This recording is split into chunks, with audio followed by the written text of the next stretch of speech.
I mean, okay, so from what I remember, like the Cixan Empire, one part of it was in trouble and the other was relatively okay, Yeah, right? to be I think it was the south. Yep, to be exact, the northern Yeah. half is embroiled in chaos from orcs raiding. The south is the more peaceful of the two. Mm-hmm. And sorry if my memory fails me. Like we're going up there, generally to help, and like secondarily to meet up with Ragas, or You're going up to form an alliance with the Cixan Empire to have them back you in the upcoming war with the Tempest Empire and Umayig. okay. And who's gonna be there with me? I believe it's just yeah, I think it's just you, Yeah. Terrence. The one-man ambassador. I'm so proud of him. He's out here stealing my job. Fucking Circin grumbles. It's okay. Searson's doing politics now. Seriously, I'm not gonna make that joke. Anyway, Doesn't she be always doing I think politics? you should make that joke. What? What'd you say, Norm? I said, hasn't she been always doing politics? Yeah. Some politics here, some politics there. At least it isn't realm levels of politics. That's all I gotta say. Bruh. Okay. Dude, nothing made me angrier than the fact that he's doing all these politics and shit, right? Man's a fucking kobold. Oh, in the D&D game. Yeah. And, like, I'm not gonna discount him for that type of shit, but he was only doing the kobold race just to get min-max thing. Just to optimize. That makes me angry! Alright, sorry, we can start. You have to respect the kobold if you want to be the kobold.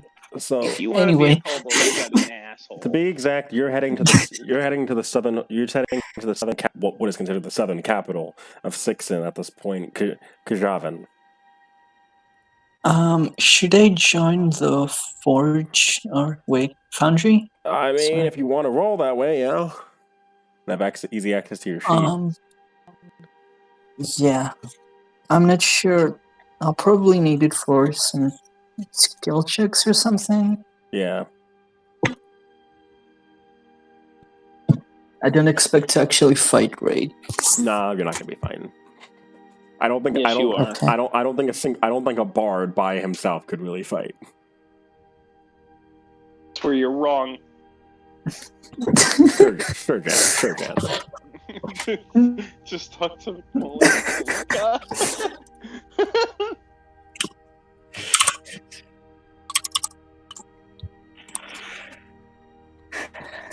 Oops, invalid password, bruh.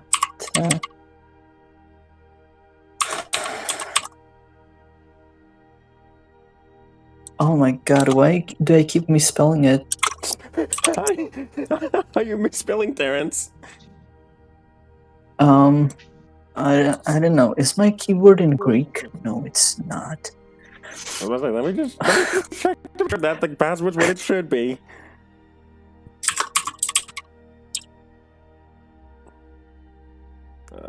Norm. Yes. Something is. Oh, okay. I had a caps lock on. Ah, that explains it. Ah, the mighty caps lock. It's finally gotten another one. The mighty lapse cock. Why are you like this? Oh my.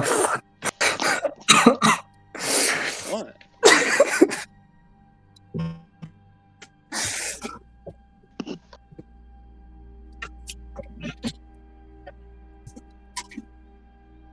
I'm just here to see the Still potential loading. of every word.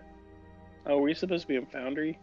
I mean, you're not gonna. I mean, really. I mean, Ragus isn't in Foundry anymore, so. Disappointing. Damn, Actually, I have no idea. Removed from Ragus has Foundry. been cancelled. Ragus has been Ragus has been canceled for being too problematic. Oh my god, what problem doesn't cause? He's a war crimes enabler. Oh, A so lot. he broke some Geneva Convention laws. Who doesn't? Oh wait, yeah, I do have a scary sheet saved actually in my monsters. I knew I did. Oh no. I could bring him back out. Damn. Yeah. Whatever. Throwing a scared sheet back in. Okay. Okay, so where's the southern capital? So I brought your token to it currently. Oh, Wow. I see. Yeah, it's by Next to the big lake. Yep. Down the road and technically upriver from the capital on top of that. So it takes. So how the fuck did I go there? Did I get through the dwarves or something? Well, what do you think Terrence would have done? Would he have tried to find a mountain passage, or would he have just taken the long trek around? Traveling band. Traveling minstrel. Can I teleport? You'd have to know a teleportation circle in the Cixan Empire. I mean, you could see if Ooh, and I probably don't. Yeah, unfortunately. Yeah, I think Terrence would be walking around, actually. You go all the way around the mountains? Yeah. Alright, so this is a long journey for you. To be exact, it would take you about... It is. It would take you about... Let's see, where is my... About 3 whole sessions. 3 whole sessions, more likely whole months, and I'm joking. Well, I mean, that's pretty much a session. Okay, so let me make Ragus level 10. Not going to add in what strategist gets, because I don't really think it matters. It's mainly for you to be able to roll. Yeah. Oh, wait, no, wait, not 10, 11, I think. Yeah, 11. No, it's Are we 12. 10 or 11? It's 12, because I'm it's just... not even either! I remember because I was like, oh, that's right, because Gabe multi-classed into Warlock, and he was only going to do that once he passed level 11. Anyway, so... Wait, you said he wasn't gonna be here, right? Yeah, he said he wasn't going to be here. I was just saying that I remember what level you guys are, because I remember the fact that Gabe multi-classed. Yeah. Alright, so... Feels kind of weird without Gabe, not gonna lie. Without it, It's just not the same. without him constantly getting shit on by the dice and life. Oh my god. Don't be so mean. Thanks, Gabe. Okay, so how long is that gonna take me? Let's find out. So 240, 192. Give me a second here. As long as you want. As long as you want, baby. 96. Wait. This 192. My mood is currently wanting a black woman gas station worker to come and go and tell me I'm baby. Plus 216. Okay, so Came out of my mouth. So to be exact, Terrence, it would have taken you 43 days to reach the southern capital. That's a yes amount of days. That's a month and 13 days. So a month, an Acrian week, and 5 days. I do have that kind of time, right? Yeah, you do. Okay. Yeah, so you've got time. So it takes you a good month to get there.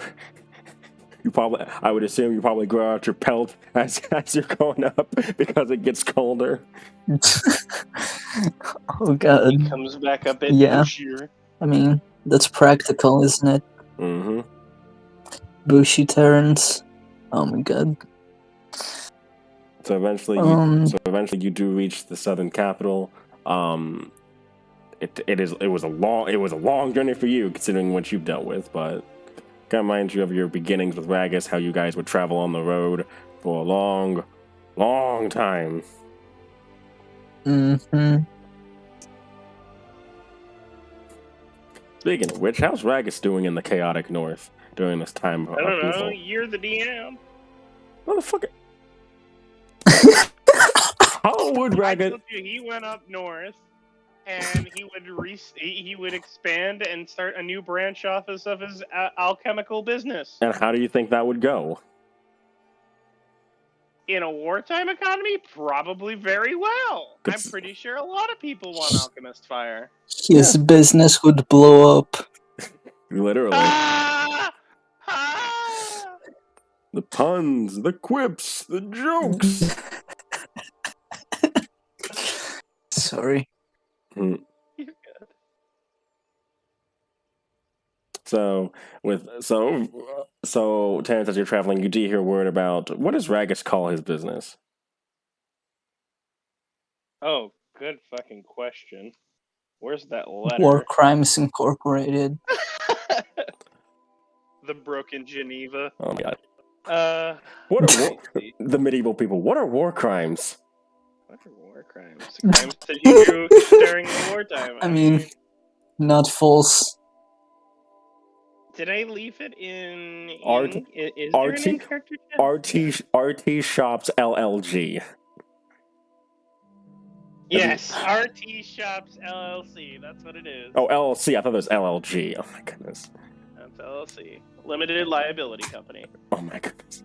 What is RT? Ragus Oh something? my god. Ragus and Terrence Shops. Oh. Oh my god, he kept the name. What?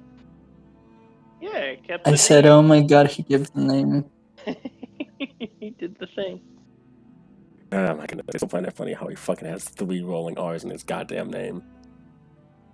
Yes. Anyway. So you proceed. So yes, you hear about how RT Shops is doing very well. In fact, it's selling plenty of alchemist goods, mainly for wartime. And word of a rabbit folk mercenary who happens to leave explosive results for anyone he goes up against. Oh, well, that sounds awfully familiar. So do they know where Oh, but that shop is? really important question. Yeah. Do I get the cannon lance? Oh my god. Are you fucking kidding me right now? Do I get to become Hargrave? I will say that the only thing what is Galen supposed to do? I don't get the reference. Okay, so the... It's just...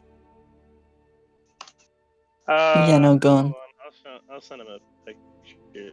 The character based off of was an Armello character named Hargrave. Of course it was Armello. Yeah, it had basically a lance, but it was also a cannon. Yeah, he has a lance.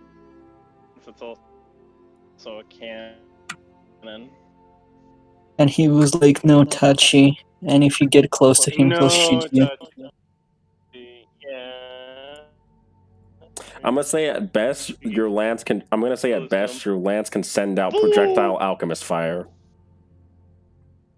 I'll take it. It's an improvement over just a lance. Come on! I want that monster hunter come lance feet. Okay. Oh my goodness. You are going in and out there, my dude. Sorry. Guys, I'm sorry. I'm gonna have to be right back in like Alright. minutes or so. Alright. Okay. Okay. So Terrence, you do arrive in the southern Cixan capital. You hear And as you were traveling, you did hear word that that RT Shops did have a base of operations in the southern capital, kind of having to move like everyone else did when Kosh, the capital of the Cixan Empire, fell under Orcish attack. Mm-hmm. And am I able to gather where his shop is exactly? Well, as you're kind of pondering that, as you're heading towards the gate, I'd like to mention, by the way, that you're surrounded by other people who are heading south, trying to avoid the chaos. They kind of stopped at the gate by guards. It's like, hold, inspection for all those trying to enter the city. Oh. And like some gruff and bulky guards like start searching everybody, checking all their stuff. You see a couple of guards appropriating some stuff from the refugees. Uh-huh. Interesting. What have I brought on me exactly? What do you think Terrence would bring? Interesting question.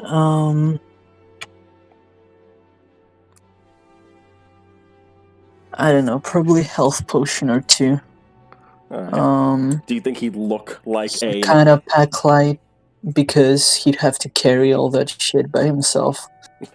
Would he look like an emissary, like looking nice, or would he look more like just like another traveler?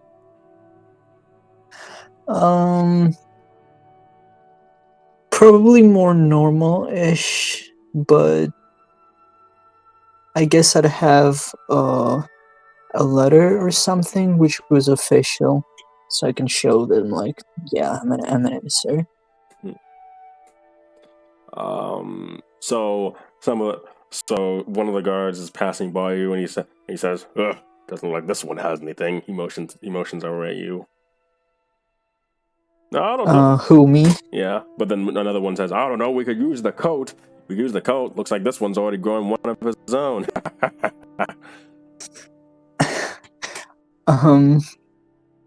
I'm sorry. I'm just here in a diplomatic mission. Oh, diplomatic mission. And where, pray tell, are you going, my lord? Okay.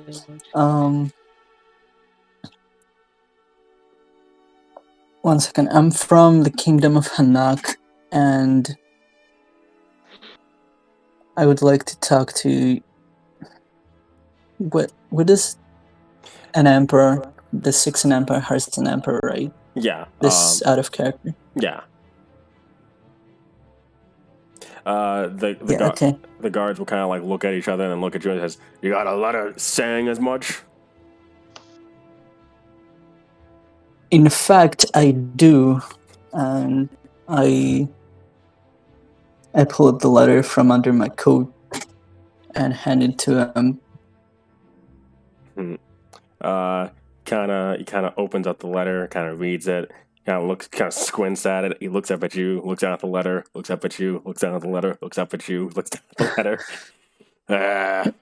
All right, take him to the palace just to make sure. Watch this one. A couple other guards kind of like take you out the line and kind of like bring you around to the front, and you see some people like looking at you as you're basically escorted in. Oof.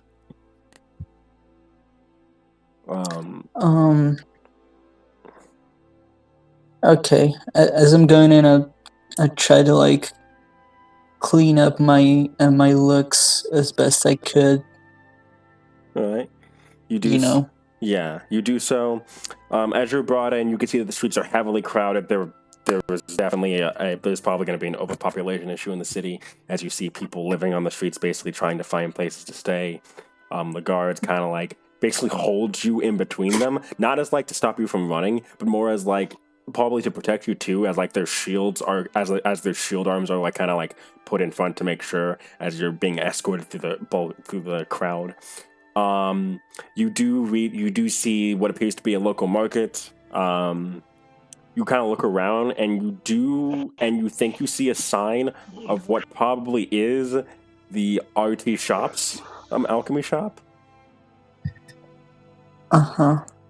But before you can really get a closer look at it, you are brought to the hold instead, which for basically where an emperor is supposed to live, it doesn't look that good. Probably suggesting that an emperor was never really meant to stay here. And yeah. You're brought into the main lobby area, and basically the guards say, "Wait here," before they walk out.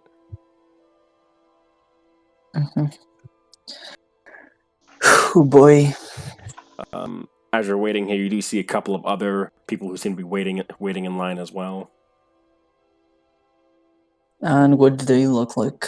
One appears to be this gray-coated Lupin, dressed rather plainly. Probably looks to be a peasant of some type.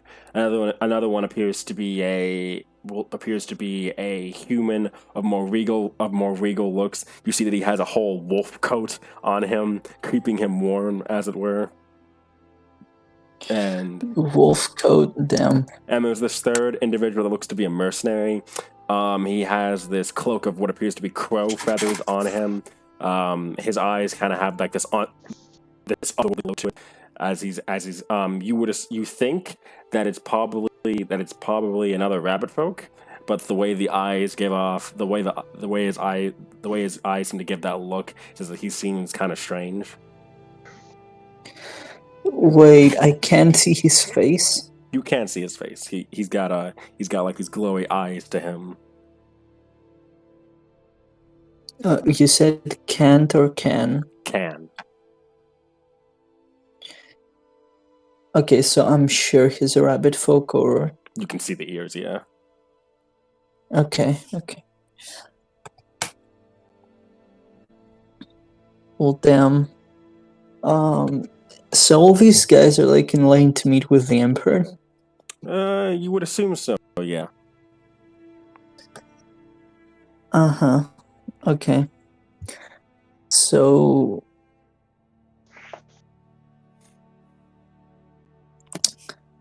I just sit there. I suppose there's a seat available. Yeah, there's a seat available for you.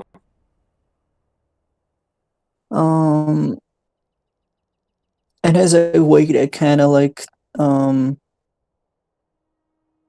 pull up my dagger and start playing with it a little bit. Oh, do you do tricks with your dagger and stuff? No, just,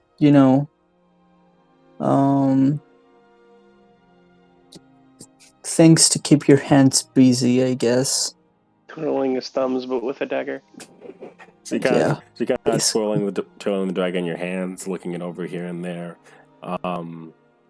This is a +1. This is a +1 dagger technically, so it would look a bit more clean than normal daggers. So you're kind of like messing with it. Like at one point, you have like this nice little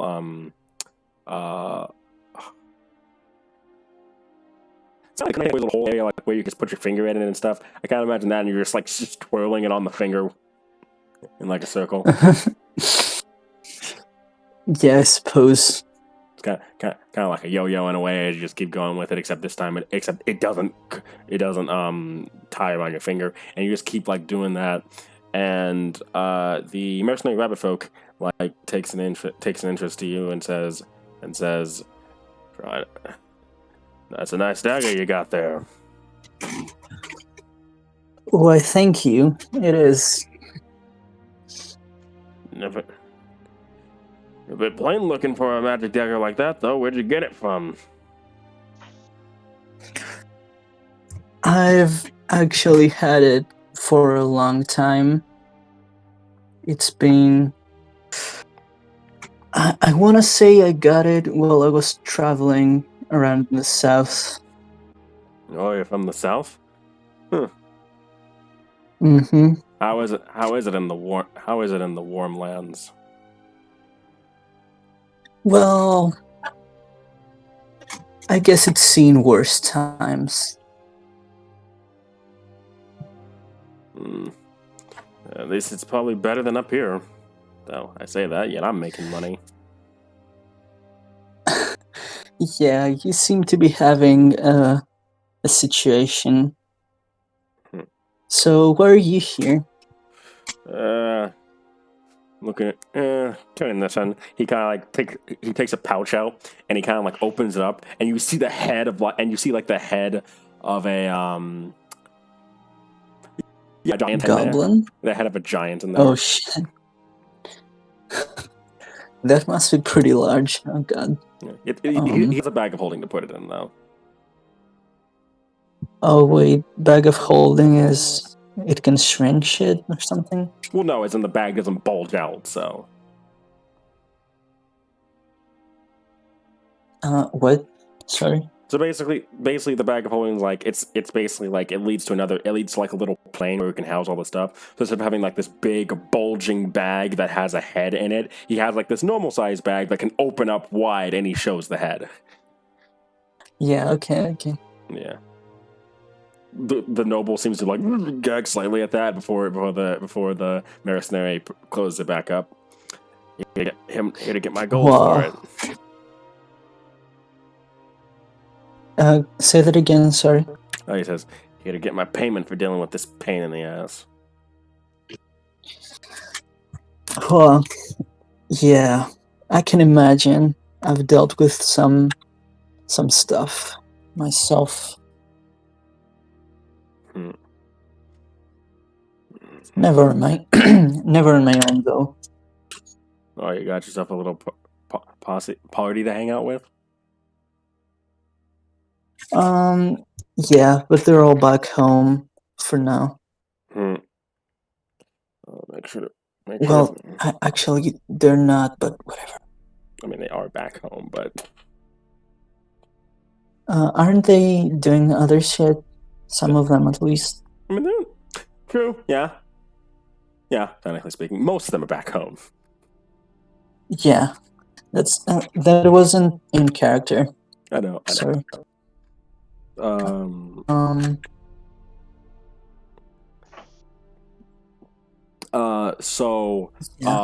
hear a door open, but it's not the door that leads to the audience hall. Instead, the door opens that leads out, and you see a very, very, very fluffier rabbit folk stride in. Oh shit! I guess. Yeah. You stride into the hold, into the waiting area for the audience chamber, kind of like dusting yourself off as you just got back from a raid where you were able to test out one of your new alchemical solutions. You're kind of like picking chunks of people out of your fur as you're walking in. Oh god. Well, if it isn't great old Terrence of the tumultuous town. Oh my god, Ragus. It's been so long. It's Ragus. But with you, I'll make an exception. I'm sorry, Ragus. So what you've been up to? Oh, same thing that you've been up to, I hope. Expanding our business. I'm trying to see if I could get a new line of weaponry in for this lovely Cixan Empire. Yeah, I see they seem to be quite in need of it. Yes. It seems as if the sixth time was indeed the charm here. Turns out that making weapons out of your own volition would not get you court-martialed. It also turns out that you never changed.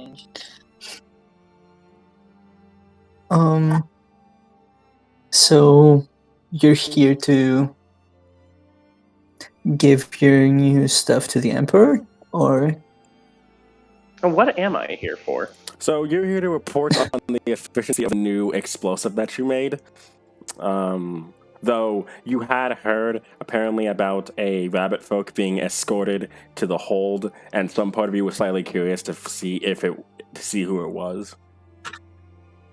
Ah, yes. Well, he whips out this bag of holding and takes out this very burnt piece of paper. I'm here to see if this list of ingredients was exactly the right amount of ingredients needed to make this new, powerful explosive. And tested, of course, on our enemy. Yeah, you seem you Sorry, life tested it. Oh, yes! Seems to have done quite well, he says, picking out some more blood stains. Rolling the paper up and putting it back in his bag of holding. And you seem to be a fine man of yourself. I heard there was an escort coming around here. Yeah, I suppose I'm here on a diplomatic mission, and I guess they took that seriously enough. What is the nature of your diplomatic mission, or is it hush-hush for mellow ears such as myself? Maybe we can talk about it when we're in a more private place. Well, you're in the company of mostly mercenaries here, so it's not like we'll be around a week later to talk about it. I don't know, you've been a mercenary for quite a bit of time. You're still around. Yes, that is true. You don't see too many old mercenaries around here. Usually or anywhere, I suppose. Usually they retire by that point. Good old friend once told me you don't see too many werewolf hunters. Old werewolf hunters, excuse me. Mm-hmm. As you two are having this discussion, the doors open up. This steward, you would assume, seems to stride in, and he's looking, and they appear to be a human. They kind of look around at the people waiting, and then they see both of you, and they say, Master Ragus, and the rabbit folk. Hey, there weren't two rabbit folk with you last time. He looks through his list. Who might you be? My name is Terrence. I'm here on a diplomatic mission. Maybe you were informed of that. Let me see. You didn't put me papers on a clipboard. I see. Yes. All right. Yes, the emissary from Hanak. Yes. Well, okay. In that case, we can kill two birds with one stone. Then both of you, please come with me. You see the noble kind of like, you see the noble kind of like, what? I've been sitting here. The mercenaries and just the rabbit folk mercenary just says, let it go. Wait, can you say that again? You cut out for me. I said, the noble's like, wait, what? But we've been sitting here, and the rabbit folk mercenary just says, let it go.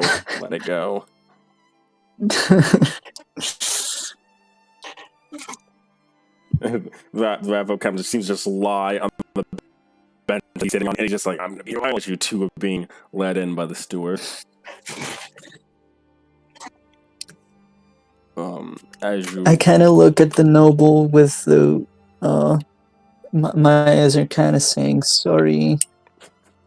The noble kind of scoffs and looks away, kind of like crossing his arms underneath his coat.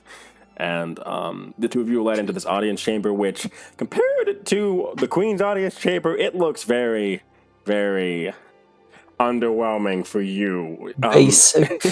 It's very underwhelming for you, Terrence. Ragged, you've been used to this for like 3 years at this point, so you're just kind of like shrug. Shit's good.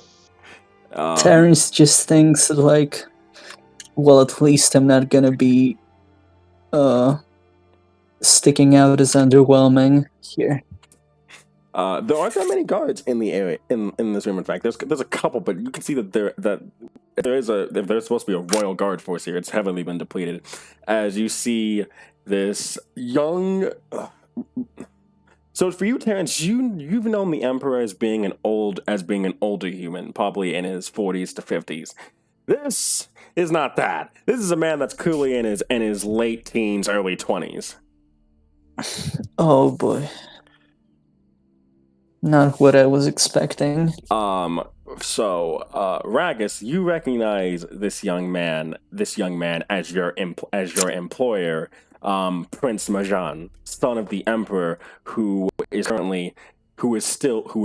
left behind in the capital, unfortunately. So while his fate is unknown, Prince Majan has basically taken control of the southern holdings of what's left of the Cixan Empire. Ah, Ragus, I see you've returned to us. Yes, I have. And the experimentation of your new compound?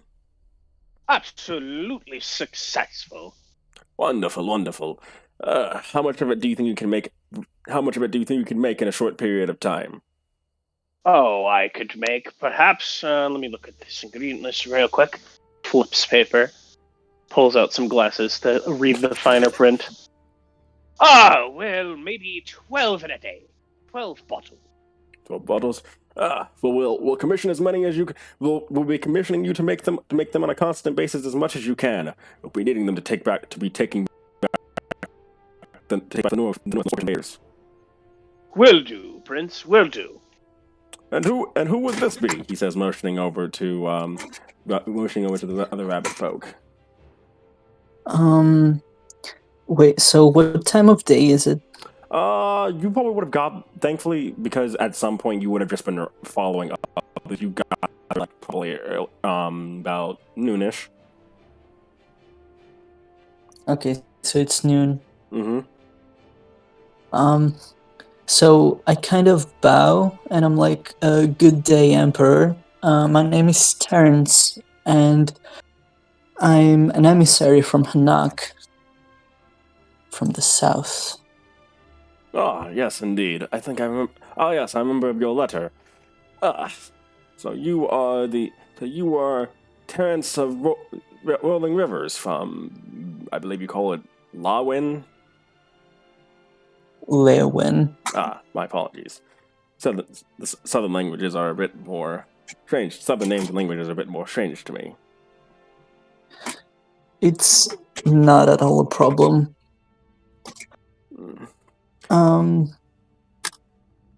I would simply like to inform you that. Wait. So, by the way, how much am I supposed to disclose to him? So, at best, you can talk about the fact that there seems to be a coming war with Hanak and Umayig, but the reasons why you kind of want to keep to yourself. You mean the Tempest Empire? Well, Tempest and Umayig. Well, the thing with Sparrow, I think, is what should be kept under wraps. Yeah, basically. Okay. So, word has it that Hanak is soon to go to war with Umayeg, which is more in the south, right? Mm-hmm. To the south. And I hear you are having quite a bit of trouble with orc raiders here. Seeing as we've been dealing with orc raiders for a long time, and we've actually defeated Marek's Legion. How long ago was that, by the way? 3 years ago. How many? Sorry? 3 years ago. Okay. Years back, if we could help you with this problem of yours, could we count on your assistance in our possibly upcoming war? For the Cixan Empire to march south again. Well, that would be the first time in nearly a century that we would have done something like that. So you would need our aid against Umayig? Could be. Yes, that's what I'm asking of you. Your Highness. Well, while we do need help against these orcish invaders, another thing that we will definitely need more of is food, as it were. From what I gather, the southern lands have plenty of it, do they not? I'm sure we can arrange that. Well, if your Silver Queen can arrange food transportation for my people of the South, and we can guarantee at least taking back some of the northern holds. I think some of our forces can be sent down south to aid you, as long as there's a surefire case of us being able to win this upcoming war that you speak of. I think we have pretty good chances if you are on our side. Ragus, you know this Terrence and where he comes from. Would you say that would be the case? Be the case for what? Basically, do you think that Hanak, with the aid of the Cixan Empire, has a good chance of being able to defeat Umayig? Well, with armies like that, it'd be 2 versus 1. I'm sure the numbers would overwhelm, if anything. Given that Leowin alone was able to defeat a legion who was led by someone who knows this odd magic of graviturgy, I'd say they are more than qualified. Well, if Ragus speaks highly of you, then I think I can trust you in that regard as well. We'll see. If this can be done, then there can be an alliance between the southern Cixan Empire and the Kingdom of Hanak. He kind of stands and holds out his hand. Okay, so I shake it. Or grab it, and it would also be very helpful if you could be specific in how much food you require, so we can plan it out better. Well, I have tens of thousands of citizens in the southern holds that require food. Currently our farmlands struggle to house that much, so I'd say about insert reasonable number of grains a bushel of whatever that could feed a population. Yeah. Because I don't know enough about infrastructure and how much a person needs to eat to figure that out. So hand wave. I mean, how much is it and for? If you told me something, I'd just believe it. Baldurian. It doesn't talk about food, actually. Oh, damn. Yeah, it doesn't talk about how much food it takes to feed a population. I guess we'll just say that the queen can provide the number. Yeah, I mean, a person needs to eat a pound of food and a gallon of water a day to survive. So yeah, that's about at least tens of thousands pounds of whatever food they can get their hands on. Okay, so I get out some, I guess, paper I have on me, and I note it down, and I'm like, very well, I'll be sure to transfer this to the queen, and we will see what we can do for you. Wonderful. Now, if you'll excuse me, is there anything else? Is there anything else that you'd like to discuss? I don't think so, and I shouldn't be taking up more of your time. You seem to be very busy here. Yes, I assume that I still have others that I need to speak to. But I thank you and your country for coming to my people in our time of need.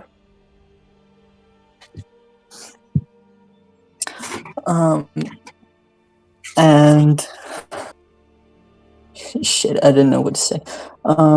I truly hope that you and your people can pull through this. Thank you.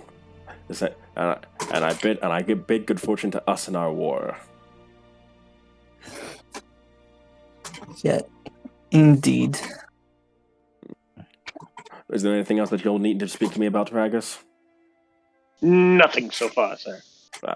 Well then, you can see us. My steward can see you out then. I suppose I should talk to the Bloodhunter next to see if he's dealt with that giant for us. And with that, the steward kind of motions for you all to head towards the entrance. Bloodhunter, okay.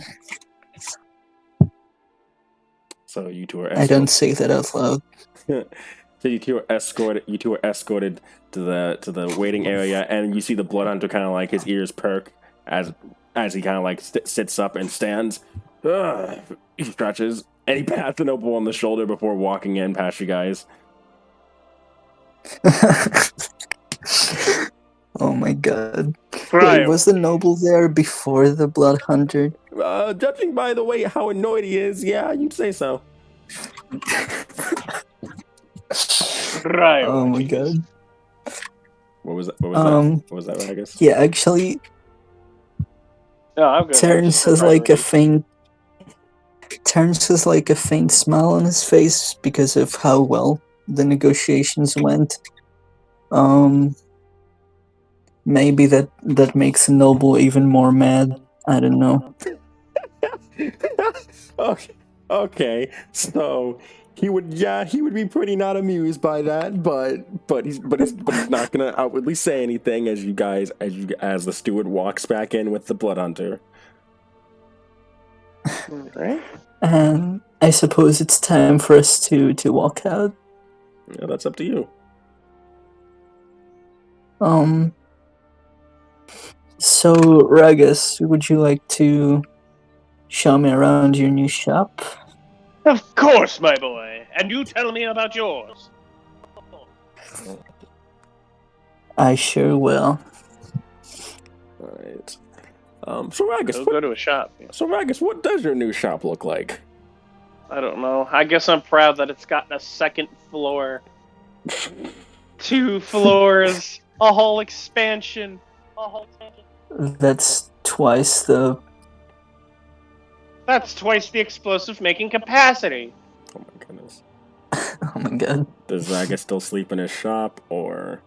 Oh yeah. That man never is too far away from the explosives. Hopefully he's got other people working on explosives with him. A couple of like-minded pyrokinects or pyromaniacs or something like that. Wait, that's what he has as workers?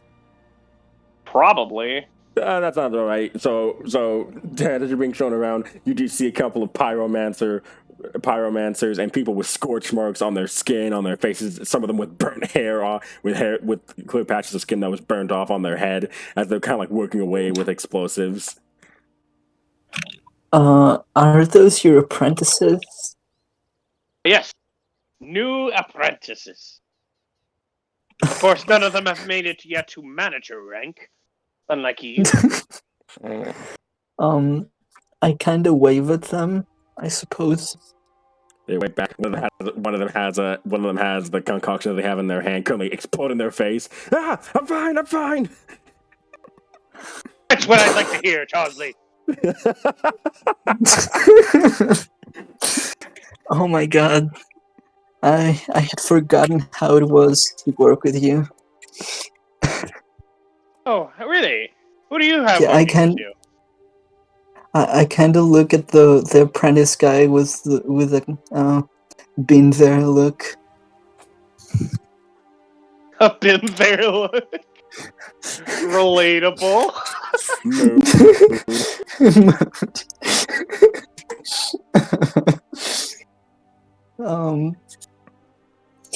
I guess now have my own apprentices. How things evolve, I suppose. I'm very proud of you. Who do you have? Wait, Ragus was there for Grimbosh, right? Yeah, Ragus was there for Grimbosh. He doesn't know about the other one. Yeah. Remember Grimbosh? Ah, the bugbear. You very well have a way with words if you're able to convince a bugbear to join your crew. Well, he's a real sweetheart, and yeah, he's still around. A man after your own heart. And what? Sorry. I meant what? Say that again. I said a man after your own heart. A man of your own liking. Okay. And now I also have a new apprentice. Oh, He's He's very, let's say, energetic. Energetic. Is he energetic as in very jumpy and will get the spillage all over the place? More like he gets really excited about alchemy. And I'm trying my best to steer that to a reasonable path. Well, I wish you best of luck in that sort of thing. Thank you very much.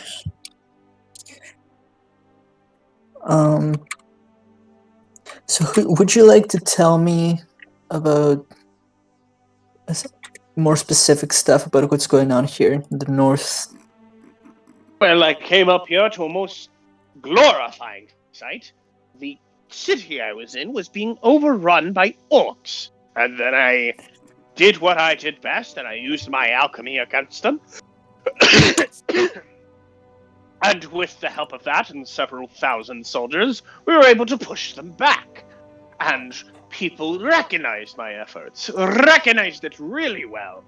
And I thought, this is the spot where I have to start my business. Damn. So basically the same thing that happened in Hanak? Or in Leeuwen? Pretty much, but I didn't get yelled at for war crimes, and someone whose person I murdered isn't chasing me. Yeah. I suppose it's best left to the past now. Who's that guild inspector, anyways?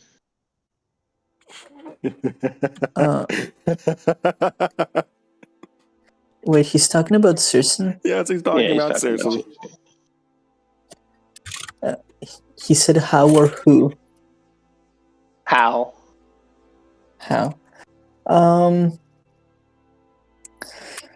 She's been doing a lot of things. Mostly diplomatically. But I just happened to be assigned this mission. Between the two of us, I kind of just wanted to... I was hoping I could find you as well. You're in luck. I just happen to be right here, and I'm starting a new branch sometime soon around here with this new order, of course. Yeah, I suppose you're kind of hard to miss. Do you mind if I take you to my office? No problem. Alright, he'll take you upstairs, and he'll take you to this, these strewn out barrels that are by a window. Let's just say it's got Ragus, Ragus CEO on it. Ragus of the Rolling Rivers, Esquire. Oh my god, it really is 3 hours. And he'll sit on a barrel, and he'll scoot a bucket over for you. Interesting office. Well, it's only for necessary paperwork. And to keep up with guidelines or something like that.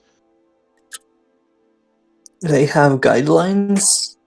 No, not really, but it's needed. Can't do paperwork in an area where explosions are happening all the time. You gotta have it in an explosion-free zone.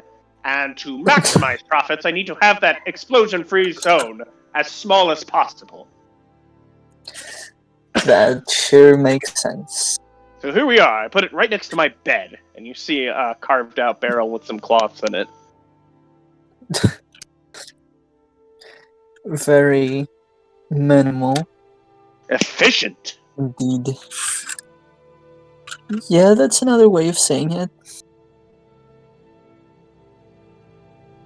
So, let me get this out for you. And he licks his thumbs and pulls out some pieces of paper. And he rips one out. And he looks at it. He seems a bit sentimental with it for a moment before folding it in quarters. When I picked you up from that sort of carriage or orphanage or thingy, we don't talk about those details, you were a very nervous rabbit. Oh, you wouldn't talk to a single soul on our trips. You'd mainly stand there and look pretty.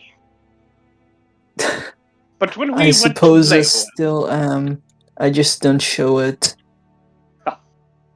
au contraire, my good sir. When we went to Leowen, when we went to Hanak and we fought Marek's Legion, you changed a bit. You were more outgoing. Oh, excuse me. Lots and lots of Yeah, coffee. it's been a long time since I ran away from home. And what have you made of yourself since then? A business? A diplomatic esquire? You immediately gained the attention of our highest ranking official in this government. Do you know how long that took me?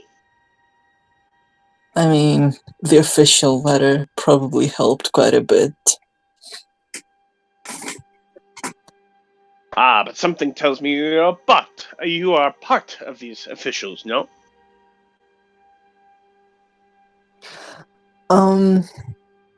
Yeah. He's also a whole ass shaman, yeah. What? You are the shaman of Leowen. Right. I surely didn't forget that. Oh no. Yeah, you're like a high-ranking government official, my dude. Yeah, okay.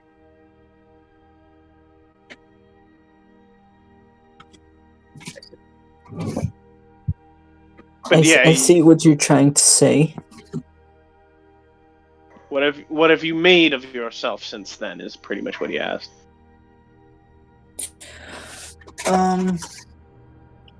A lot of things have happened since then, and I don't exactly focus on what I have done as much as what we have done, and for what purpose. Oh, sorry, can you repeat that? I said a lot of things have happened since then, and I don't focus so much on what I have done as much as why I've done it and what we have achieved as a whole in Hanak. And what is it exactly have you done? I'm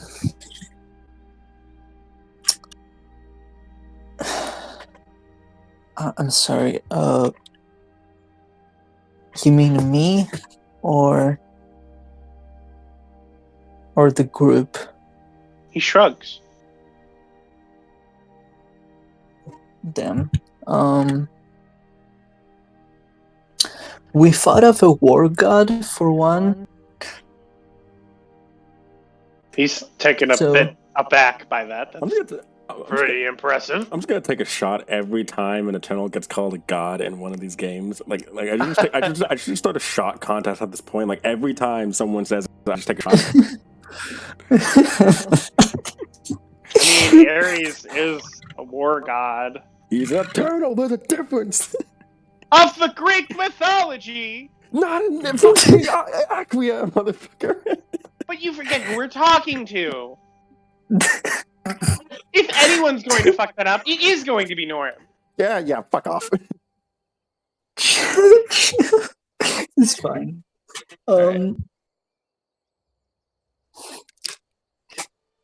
Okay, well, not exactly God, but you know.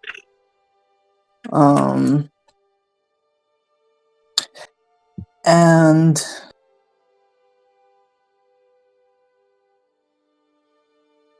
very, very large things are over the horizon, is just what I'm gonna say. And the business stayed afloat? Have you managed to run your business very well? Yes, it's been going well. I'll admit. I've not been as hands-on with it as you have. Um, but my apprentices are doing a very good job. I am proud of you, both you and your apprentices. And I'm Thank you. much more proud of the confidence and the things you and your group have done over the years. That is why I'm taking this piece of paper and I'm shredding it. I'm done with this shit. He shreds up this paper and throws it in fire. What was it? That was your manager application. Because you are no longer a branch manager at RT Shops LLC. He's writing something down. Oh, damn. And then he takes his fist, he dips it in ink, and then he smashes it, like stamps it. Congratulations, Terrence, of the tumultuous town. You are now regional manager of R&T Shops LLC. Control of the entire South Division.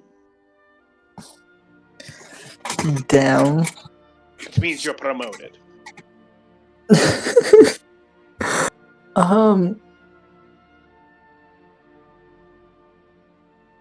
Thank you. By the way, you can hear my voice. Yeah, we can hear you. Echoing from somewhere. I don't know where your voice would echo from. Okay, anyway.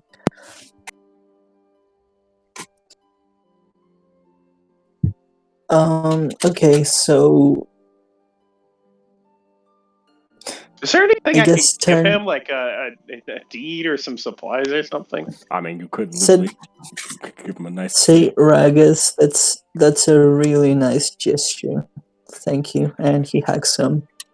Aww. He hugs you too. Only a single tear comes out. It's like, all right, dear, a single... You get one. A single manly tear. You get one tear, that's it. It drops on the ground and the ground grows a beard. Oh my god. I like laughing that afterwards when Rag is done with that, he pulls out like this nice plaque that shows that has like an artistic drawing of Terrence, and underneath it says regional manager. Yeah. Regional manager. No. Wait. Regional manager. Oh yeah, it's gotta have the 3 R's. Fucking. Wait, is it for real, or are you guys joking? I'm saying that's for real. Yeah, it's for real. He actually answers to him. Wait, you've had this like here just on the off chance it show up? Well, I've had it for a very long time. If I told you how long, it'd be very embarrassing. Wow. Okay. It looks really nice. Yes, you can hang it on your wall while you talk to your girlfriend or something like that. There's only one person that Rag is interested in. I'm joking. You'll make a nice conversationalist piece for your friends or something. I'm sure it will. But what's more important than that is what I've been saving my money for. Well, part of it, anyways. And he'll hand you over a scroll that is a deed to another location down there. In the south? Yeah. I don't know. I'll let Keith be the determinant of that. Is it supposed to be another shop? Yeah, another shop. Okay. You can't be a regional manager of one shop. True. Determinant, no.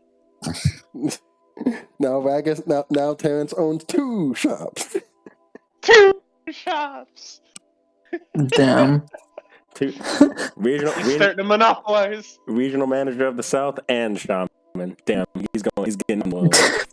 Getting off the world. Fucking alchemy chain. God.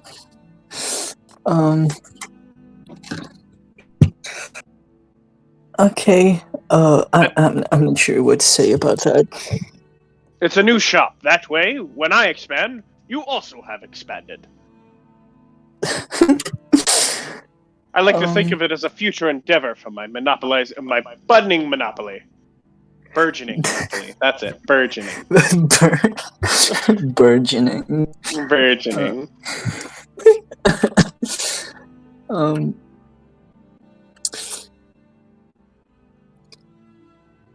I'm sure the future is bright for it. At a time like this, no doubt. Well, at least on my end. But for your end, I hope that more peace comes your way. I hope so too. Kind of gives like a weak there is smile no calm because he without knows a storm. there is no what? There is no calm without a storm. So if that storm comes, you let me know and I'll get you one of these free vintage umbrellas. Umbrellas? They don't work that well. They're made out of paper. But they'll protect you in the rain for a solid 2 minutes.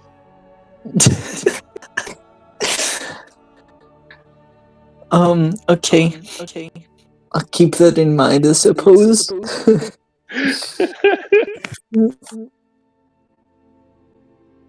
Here, take the umbrella. It never rains here. No, it just snows. It just snows. I guess it wouldn't be an umbrella, it'd be like a parasol. It's good for sun, not against rain. Yeah, good for sun, not against rain. It's good for rain for about 2 minutes.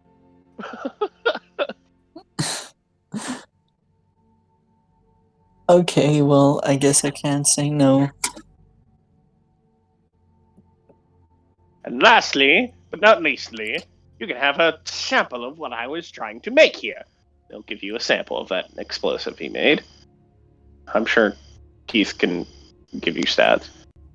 Just try not to put it anywhere near your eyes. Anywhere near what? Your eyes. Yeah. I actually reflexively do that by now. Don't worry. I'm glad to see I've taught many things in you, both physically and mentally. Do you also happen to have the recipe for it? Oh, you mean this burnt piece of paper?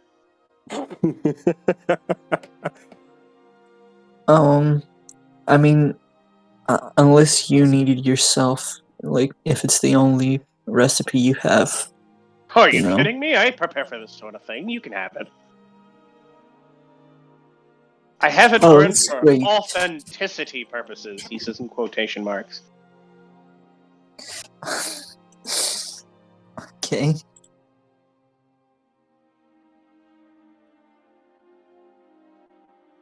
I'll hand you the ingredient list. Mm-hmm.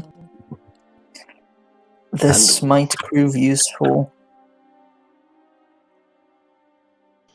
And with that, do you have any other things you wish to discuss with me? He'll get up off of his chair and start rearranging his desk to close it and leave more room for explosive things.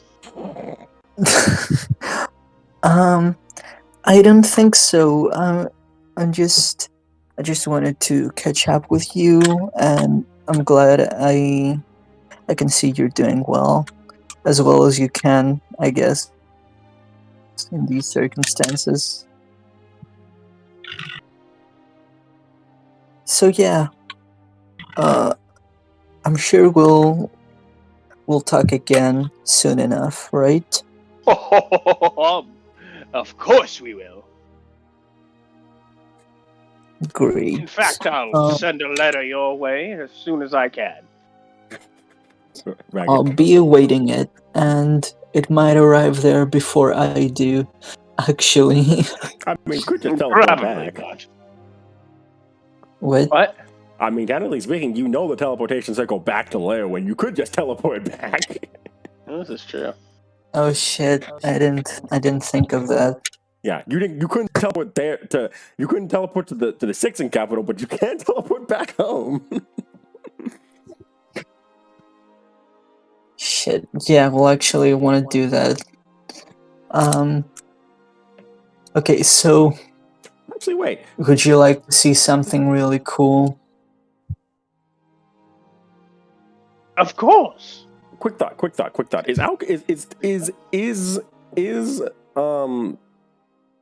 Is Ragus building a teleportation circle in his own shop? I guess. No, would it be a thing he'd think of? Oh no, for fast transportation of goods and stuff. Anything that increases his business, yeah, would be fine. Well, there is a teleportation. Yeah, he has it in the corner somewhere. Yeah, you gotta go over there. You're gonna have to ask Ripley to move, though.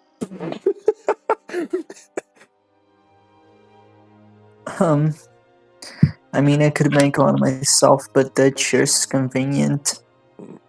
You can memorize it too, so that way you have a quick way to teleport back to Ragus. Yeah, that'd be cool. Just don't abuse that thing too much. I don't want any weird events happening where I got two people mashed into the same person. I will try. I've only done it once before. He nervously laughs. Thrin, reading a book somewhere.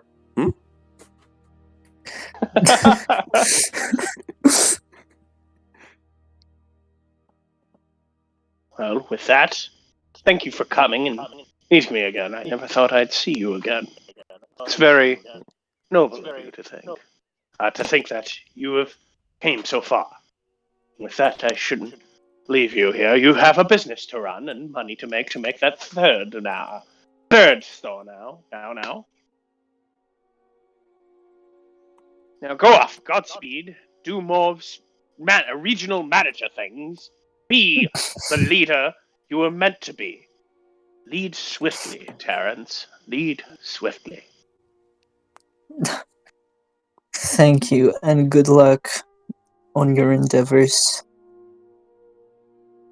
He nods and then kind of sits back, waits for you to get into the teleport thing. Yes, and I say, I'll be back, and then I teleport away. He nods and then gets back to shouting it at people. Probably wouldn't be this fast, but you know. Perfect timing. All right. Yeah. So. Okay, this was really fun. Oh, you heading out? Wait, Norman, you about to head out or?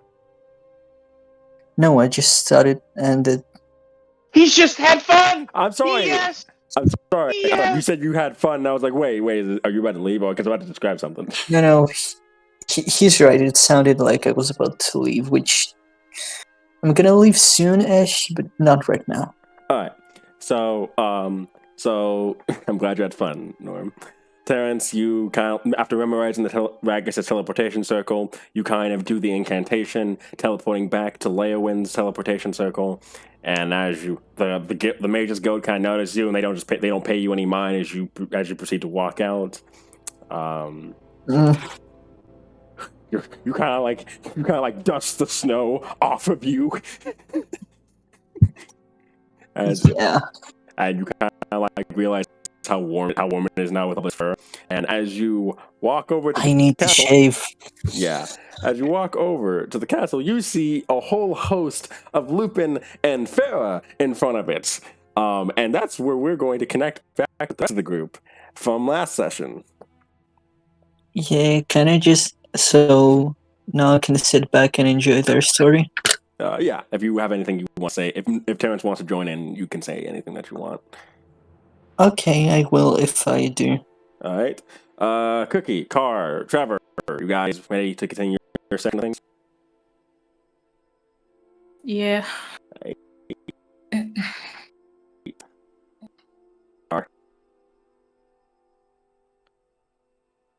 All right. Good Trevor. God damn it, Card! Don't do this to me now.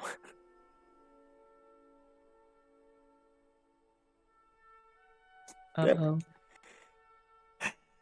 Oh, every time. Every time I'm ready to do something. One of the persons that was supposed that I was going to be there suddenly gone. All right. Well, I can do this. He'll come back. All right. So from last time, you guys, as lots of things happened last session, but last session ended off with the Lupin and Wolf-Fera that you had invited, particularly Aldwin had invited the city of Leowin, had arrived, and as a result, you see standing before you the Blade of Marek, man killed Aldwin and Ellison back when you first fought him, in the Field of Marek, who you faced off against when you fought against Marek for the definitely first and last time during the siege of Unegula. There seems to be a bit of a tension. There seems to be tension in the air as the guards are all kind of like staring at these Fera and particularly the Lupin that walked in, and especially him, considering the fact that some of these people are veterans from the war against Marek. Okay. And Deirdre who's kind of like nearby with some guard, kind of sees them, and he's you can see that he's clearly, his eyes just narrow as he stares at the Lupin, and like it seems like it's just a standoff right now as the former Blade of Marek seems to reach for the handle of his sword, and the guards seem to reach for the handles of their weapons too.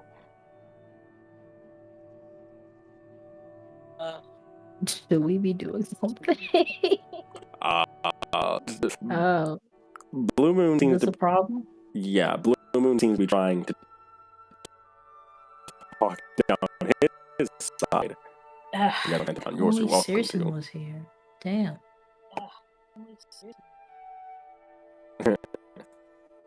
Saying this one has I'm not really a talker.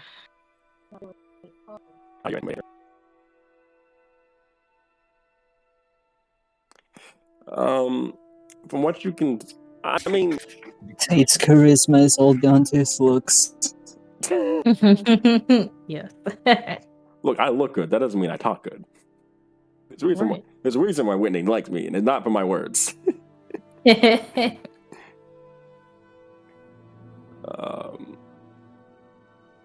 I mean, you could. You remember stories about Dion's fight against the Blade of Marek, and you know that he is one of the best swordsmen in the land. So you could try and duel him if you wanted to. But Blue looks at his group and then looks at yours, and he kind of putting a hand in sort of the former Blade of Marek. He kind of looks at you all and says, maybe. How do I want to do this? Maybe we could try and talk this out.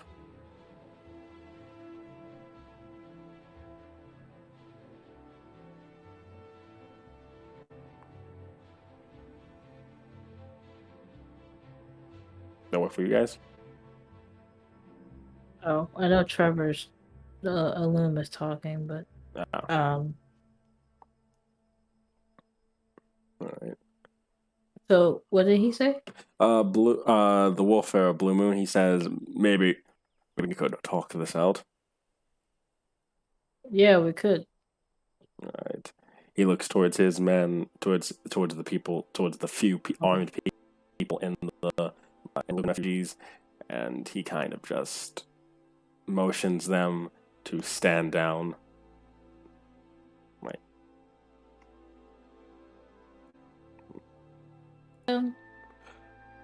Why are they here again? So remember, the former United Tribes of Redia, they had it was the Lupin, the Wolf-Fera, and the Gnolls had all united under one United Tribes banner.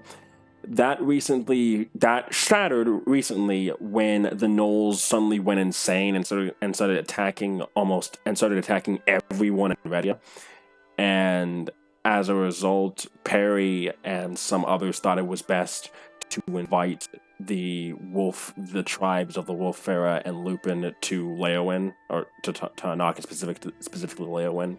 So these guys are kind of like refugees from the chaos in Redia, and Perry wanted to induct them into the city proper. Aldenwood, rather. Damn, all these people need them for something, and they're not here. What the hell? Well, that's what they get. Okay, then once they like settle down, Tate is going to gesture for them to. Where are they? Where are they right now? So you guys are currently basically right in front of the castle. You could bring Blue Moon, welcome back. You could bring Blue Moon and the Blade in to the castle proper to speak with them and everything. Yeah, I was gonna ask would be a good place to talk, but that's fine. All right. So you take them into the castle. I assume that Tate kind of says to the guards, "Don't mess with them. Like basically, don't irritate the refugees or anything." Kind of like in his classic commanding warden voice. Yeah, he kind of like he's gonna give them like a look, because they know what looks Tate gives when he means, hey, don't do this. So he gives them like a look, like, don't fuck with them while I'm gone. The guards kind of like easily fall in line, including Deirdre, before you escort Blue Moon and the Blade into the castle, into a nice little meeting area. And Blue Moon kind of sighs. I'm glad that we're able to avoid hostilities. But the trek here was tumultuous enough as it was.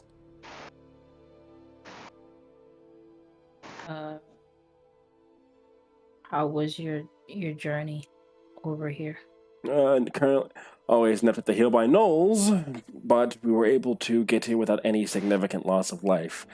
I can't say the same for most of the other tribes, but make do with what we have.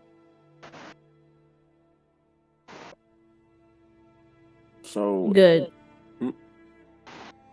You kind of like motions for them to sit down. I'm assuming Aldwin is not there, right? Like in character.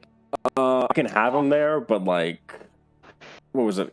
I do have Perry's note on what he wanted to do on. I think the Lupin thing, but I think the Lupin/Fera thing was in his prep for the Storm thing, Aldwin's game plan. So I can technically roleplay him how I think Perry would in the situation. Do you want to? Because you are controlling a lot of people. Yeah, I mean, I'll just have him there in the background. We'll say that he's there for character, but for all intents and purposes, I'll let you guys basically lead the meeting. Oh, I was just gonna say, Alwyn couldn't be here. He's dealing with some other matters or some bullshit like that. Yeah. Okay.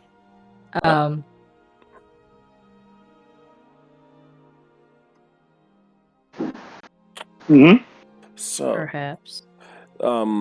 The Blade kind of like looks amongst you, looks at like forward here, and he says, "I only recognize half of you." Who does he recognize? He recognizes Tate and Terrence because he fought the both of you. No, actually, no. Yeah, Cixan was there. Cixan was there in the final battle, so he recognizes three of you. He doesn't recognize Loom though. Was Cixan there? I thought it was Ragus. Cixan was indeed there because Cixan was indeed there for the final battle against Marek. For the final battle against Marek, yeah. Yeah, that's remembers Cixan. He remembers Tate and Terrence from the first time he was there near Leowin. His one good eye kind of looks amongst you all, and he says, These 3 years have been kind to you. I take it they have not been to you? He simply shrugs. They could have been better. The Blue Moon kind of like pauses and says, yes, they could have been, considering what we've been through after we returned home from the fall of Marek.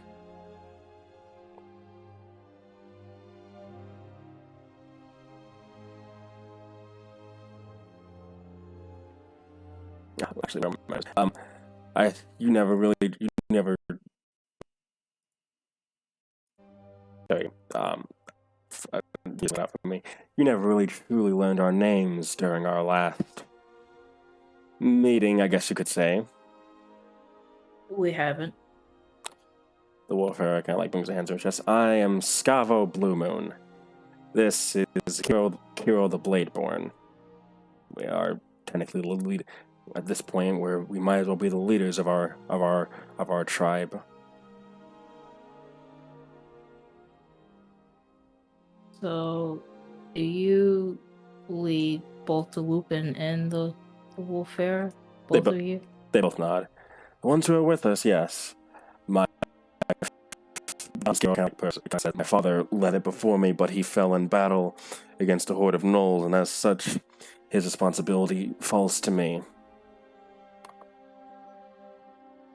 I see. Well, it's nice to have you two here. Welcome to Leowin. It's nice to be here in a time of peace, considering the last time we were here. Yes, well, hopefully it won't end up like that again, right? We have Marek is dead, and as such, our pact with him is broken. We have no reason. We have no reason to continue hostilities with you now, as we did after we left him 3 years ago. Who do you have hostilities with? Truly no one. We are simply a neutral party trying to make our way in the world. If anything, others have hostilities towards us, particularly the dominant people of this land, the elves.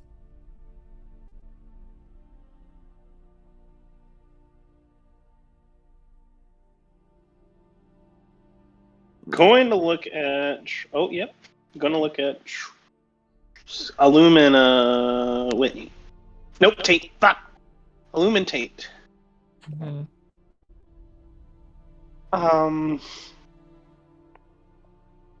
And then I kind of want to whisper under the door.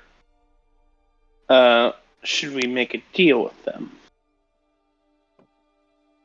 Okay. Okay. Let me go back to this. I'm trying to pull out my notes. All right. You're good. So, let's see here. Yes, contract. If it's okay with you, I'd like to propose a deal to be made. The two wolf people kind of look at each other and look back at you. Well, consider it. We'll hear you out. How do you wish to be treated here? Well, to be quite frank, we simply wish for a new home. Considering that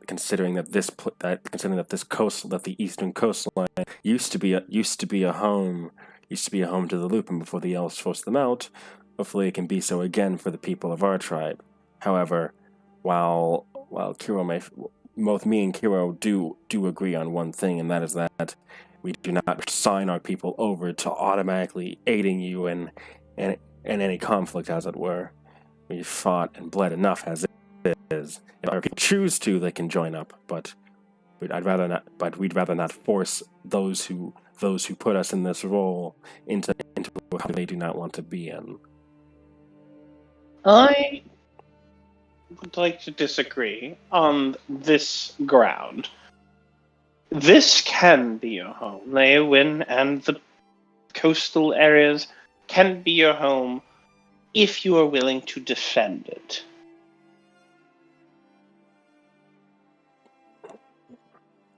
You misunderstand. I merely say if they wish to stand up to.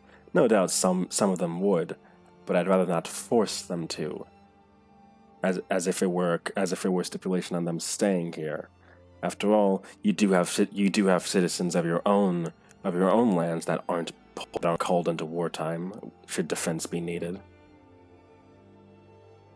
Really, like so. Like who? Excuse me. Well, for example, the farmers who look after your lands, the merchants who look out for the people that aren't away at war, things of that nature. You do. All civilizations have some population that does not fight, and to call them warriors in this case is putting more of a threat on their backs than anything.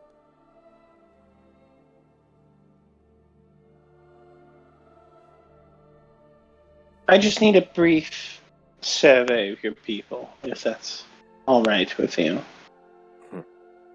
He leans back, and Kiro kind of like.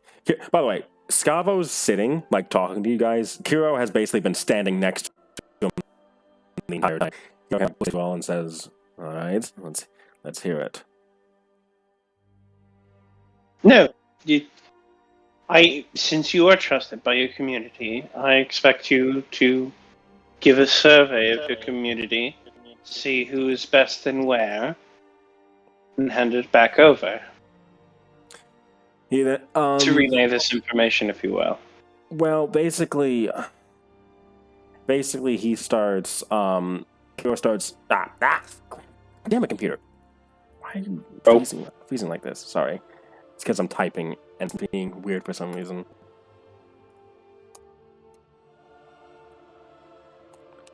Anyway, so Kiro starts listing off the notice. So it's about 50-50 what between the male and female population, of course, and there seems to be a decent chunk of them used to serve as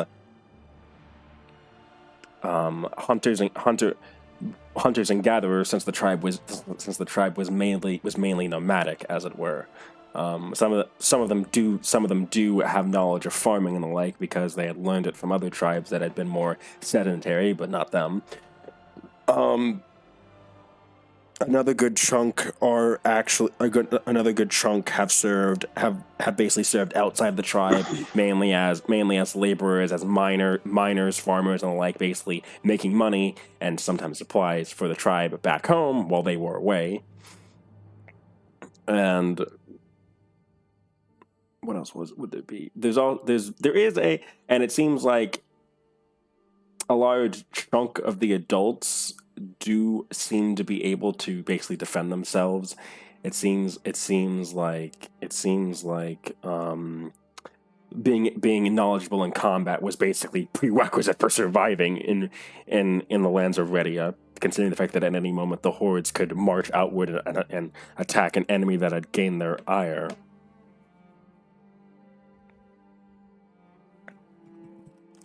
And when you suggest that idea, Loom, Kiro doesn't seem to be much for it, especially doesn't seem to be much for it, considering the fact that he kind of considering it. Just to be clear, Dion was an elf, right? I know he was a Dampier, but he was elven Dampier in lineage, correct? Okay, cool. All right, yeah. You can see that Kiro is a bit more hostile towards a Loom than Scavo is, for obvious reasons. All right. And Cavo takes back over it. But why? Because there's still that tension. There's still that tension between the elves and Lupin after the elves slaughtered the Lupin and cast them out of the east. Oh, right. Yeah. Scavo takes back over when he notices this, as he obviously doesn't want there to be any more tension. And Kiro simply returns to being silent. All right.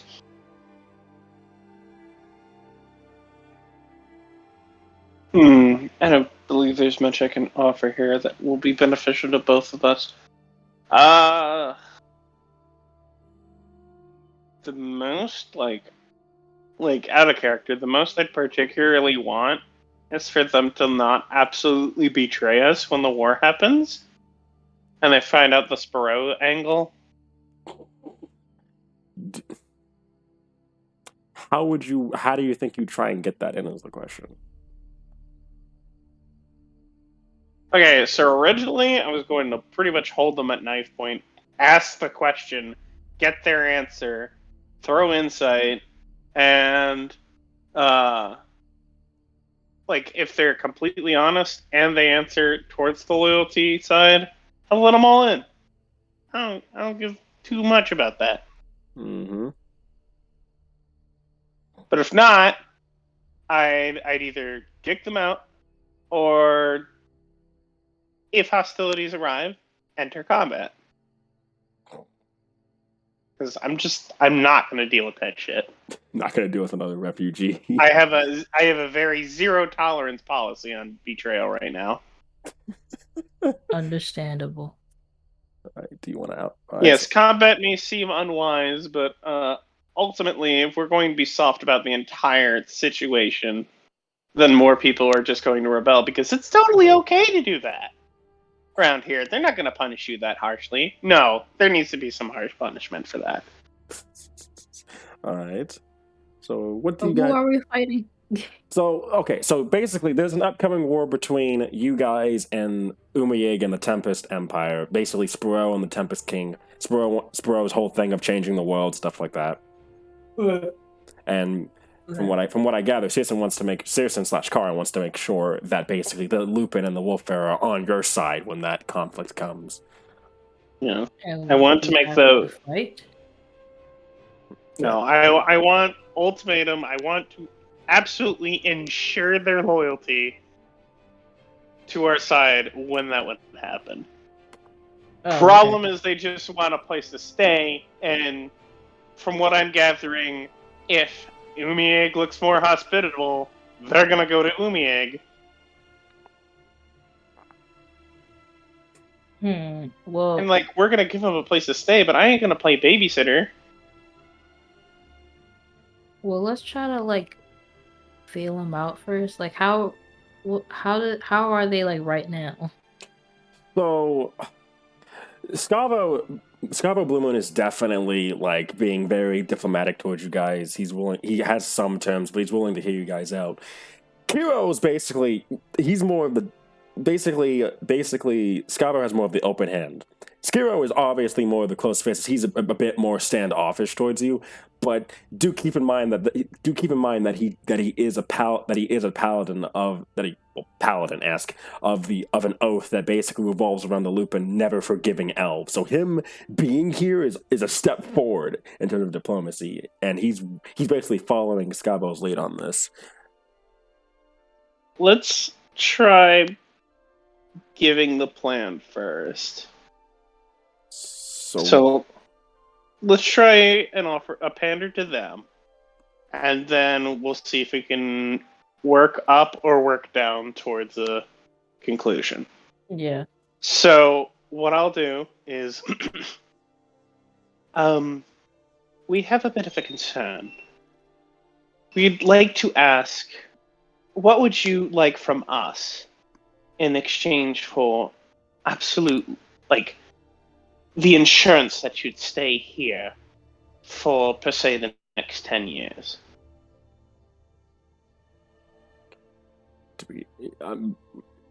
Scavo kind of thinks for a moment. I know that the Fera don't have much to worry about on this regard, but I would like for our people to be treated fairly. I know there is some rough history between the elves and the Lupin, but considering the fact that, well, the majority of us in this room those of us in this room aren't exactly elven in nature, despite having some quality for some. I would think that would be easier for us to agree to. Another thing that we'd like to make sure of is basically equal protection under your rule, in a way, I suppose. As in, if any citizens commit crimes towards us, they should be treated as harshly as we would be in that situation.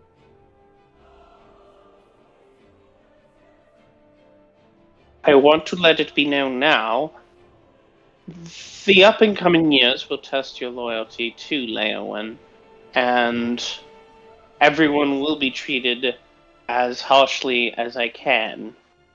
Or as everyone will be treated equally, but they will also be treated more harshly during these war times.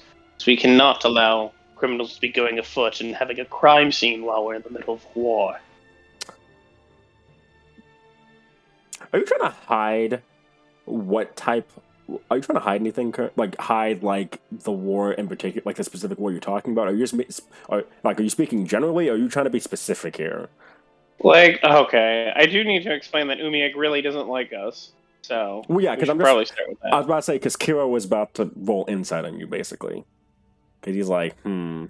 Okay, let me explain myself. Jesus.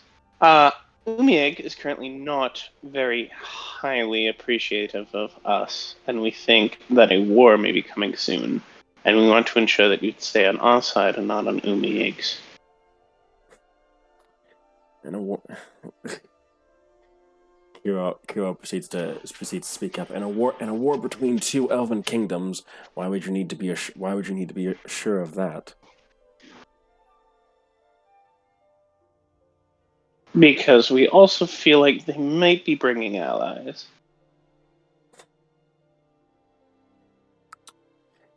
If it's you're worried of Lupin and Wolf-Fera loyalty because another kingdom is bringing allies. Those allies may also be Lupin and Wolf-Fera. Doubtful, but considering that the United Tribes have broken up, we are no longer bound to the idea that we don't fight other tribes now.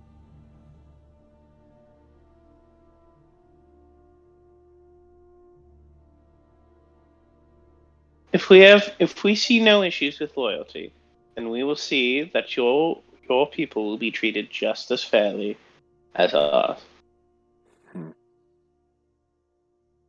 We have dealt with issues like this in the past, and I'd say amongst the council that we are very effective in handling them.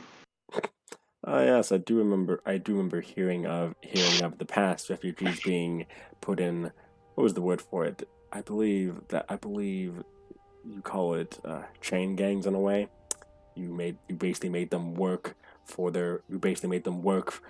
off their crimes until they could be free again.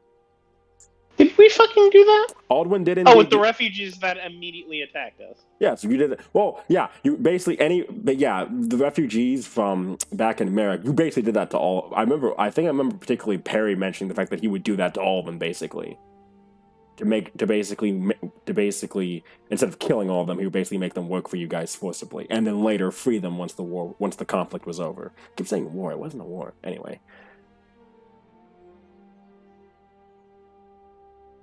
Refugees and prisoners of war have different contexts. You are not prisoners of war. True. No. And Hero says something in Lupin, and Scavo kind of like says something back to him in a quick jab before they both look back at you. You telling me what that was all about? Do any of you speak Lupin? Or Wolf speak? Yeah. Fuck, do I know? Fuck, do I? Come on, someone at this high event should be able to do something like that. Sorry to interrupt, I'm just gonna go now. Okay. No! Night, Norm. That's it. Norm, this has been fun, though. Yeah. It has. And this is the most Norm I've heard in a while, and I'm quite happy for it. Let's get some Pat Terrences in the chat for your departure. Okay, bye guys. Bye. A privilege. Yeah. Bye, Norm. Bye. Okay. Dang. Alright, let me... Okay, so I'm pretty sure no one in this knows Lupin or Wolf speak. Let me check. Do I know shit? I don't know shit, do I? Language is common, Elvish, Goblin. Fuck. Alright. Oh yeah, I did choose Goblin, didn't I? Yeah, because of the Marek thing. You can always learn more languages, so. Yeah. It's good. So on that note, so basically, Scott looks back. I was nothing. Just making comments. Insight. Roll insight or investigation, I guess, in your case. John. What are you?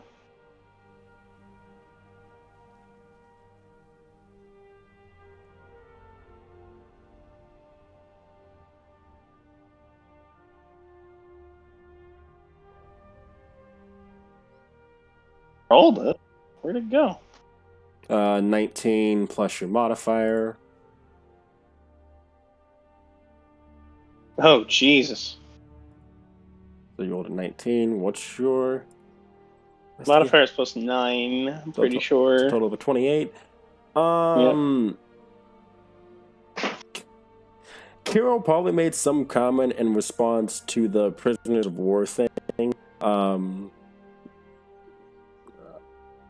You don't know what exactly the comment was, but it was enough one for Scavo to respond, basically tell him to knock it off. Okay, so long as he isn't thinking negatively about us, I guess that's good. Mm-hmm.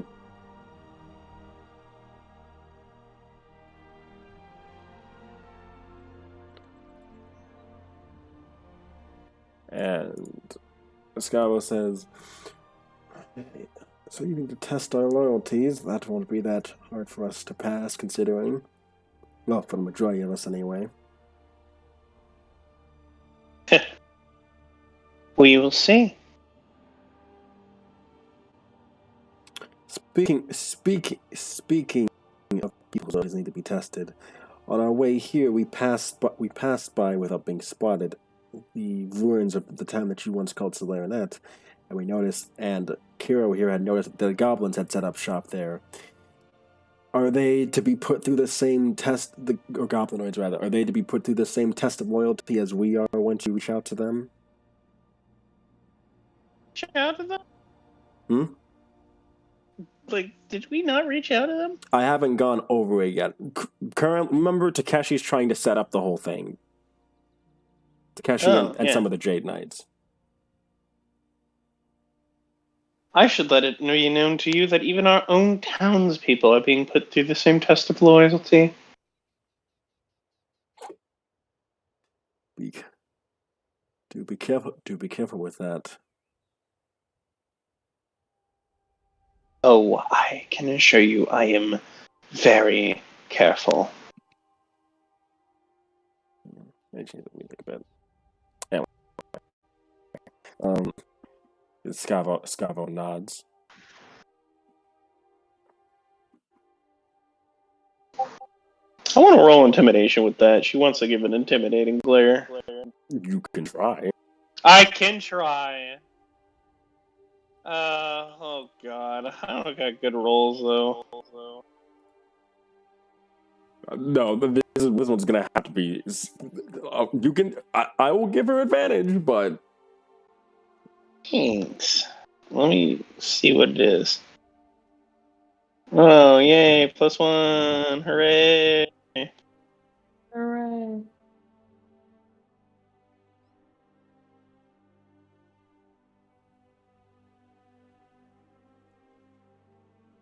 Do I use intelligence with this or no? No, I don't. No. Sad 18. Kiro. Yeah, 18. Yeah. I don't know what's up. Wait, where are you at? Actually, I'm rolling privately to you. Yes, but what map are you in? Because that's why you're in the cover. That's why. Okay, that makes sense. On the cover, bruh. No, it's fine. There we go. Now I can see it because I remember that rolls don't transfer between different areas. Anyway, Is there a place I need to be specifically? No, you're fine. You're fine. It's just because I wasn't in the same. It's just because I wasn't in the same map as you that I couldn't see your rolls for a moment. Anyway, I will say that Kiro is not really impressed by this, considering he looks between you and like he gets the fact that Loom trying to basically back you up, and he looks between the two of you, and he's not particularly impressed with it. Like his one eye kind of like looks, and he just kind of like gives a I just want them to know how serious I am. I'm not trying to scare them. Well, I know you're not trying to scare them. Like basically, he gets the what you're pushing for. But he's not afraid if push. Impressed. Yeah, he's not impressed if push comes to shove, because with your passive insights, you can tell that he's still under the assumption that he could probably wreck all of you in this room by himself. Ugh. However, Scavo does recognize your attempt, and he simply nods slightly. He seems to be more open towards what you're trying to say, and he nods. I see your point. Is there anything else you lads would like to talk about? I assume any past actions by people who might have fought in the conflict, and the Marek conflict, are to be not particularly brought up while we are here anymore. That's up for your friend to debate here. Kira simply shrugs. I did what I did because my code demanded it. Nothing more, nothing less. Since That's not what we're asking. We're asking if you want it to be mentioned. It's up. Well, when he means mentioned, he most likely refers to what would be persecuted for it. I would assume, since it was war, we can't really blame each other for what we've done. But both sides' hands are dirty in a way, so at best, if you'd wish to bring it up, it's up to you. However, as long as we aren't being judged for it, to say that'd be fine by me. So now,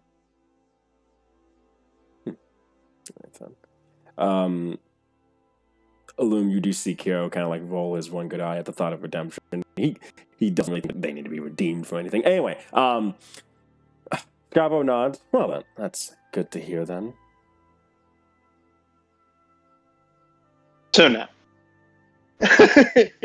I mean, they're basically asking that they don't get treated like they know the test of loyalty thing, but they want to make sure that basically what they did during the war isn't like a point of like, oh hey, I'm not gonna. Oh, both of us were in war. Both of us got our hands. Okay, No personally, Cixan will say, I personally, I couldn't care less about it, so long as this man's attitude of the situation lowers. I think we should be fine. I'm not trying to be making power plays towards or against each other. I just simply want people to work together against a larger common enemy.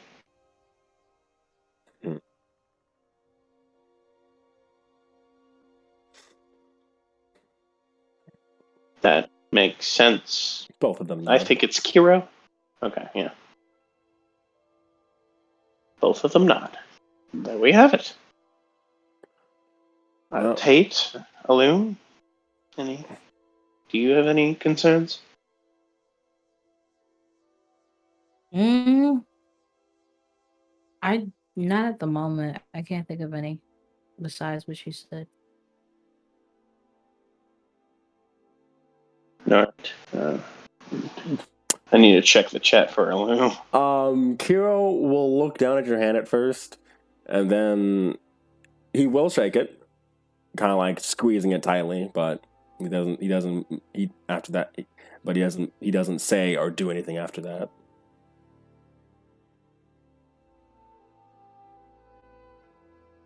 All right.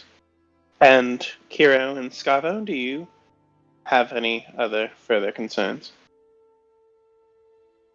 Scavo looks towards you all for a moment, and then he looks over at Kiro, and he says something to him in wolf speak, and Kiro says, I don't have anything to say. I don't have anything to worry about currently. Besides, I'd like some of the Lupin and Vera I personally trained to be part of the guard, if that's all right. I nod. They do better. They do better. They do better with a weapon in their hands than with a tool.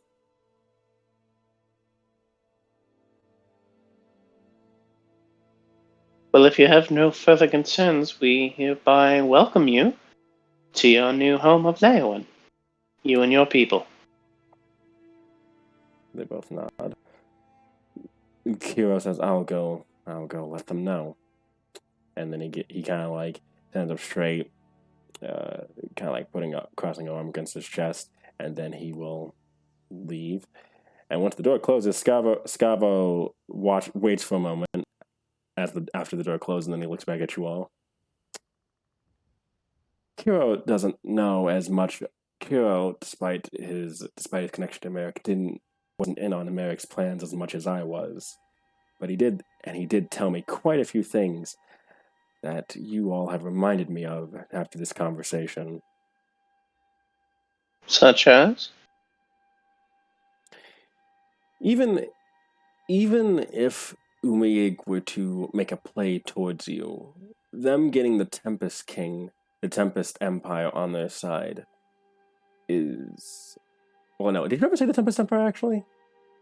I did not mention it. I mentioned they'd have allies. Umayig going after you isn't exactly a surprise, but it's the allies thing that has caught my interest.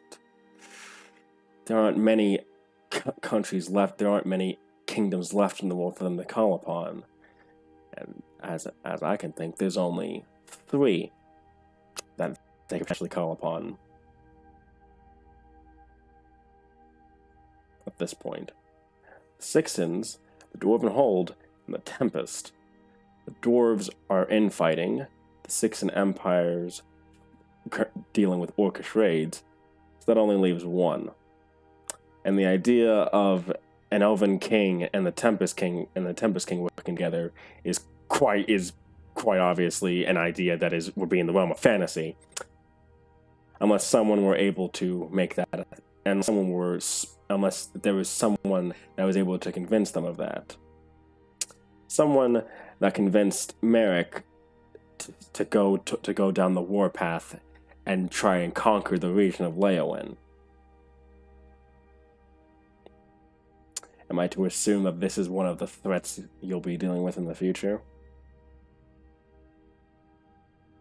A man in a white and black cloak, as it were. Is that Sparrow? Yep. Oh my god. Do we tell him? Cookie? That's or do up I to want to keep you. it vague? You can keep it vague. A concern we have. Yeah. Understandable. Well, if your conflict does come to pass against him, I think me and Kira would be both invested in that, considering that it was his honeyed words that sent Marek down the path he followed. And considering the injuries that we both suffered, I don't think we'd mind. I don't think we'd mind a chance at vengeance against him.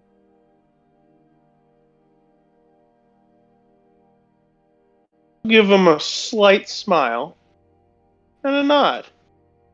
We'll keep that into consideration. He nods and then he stands.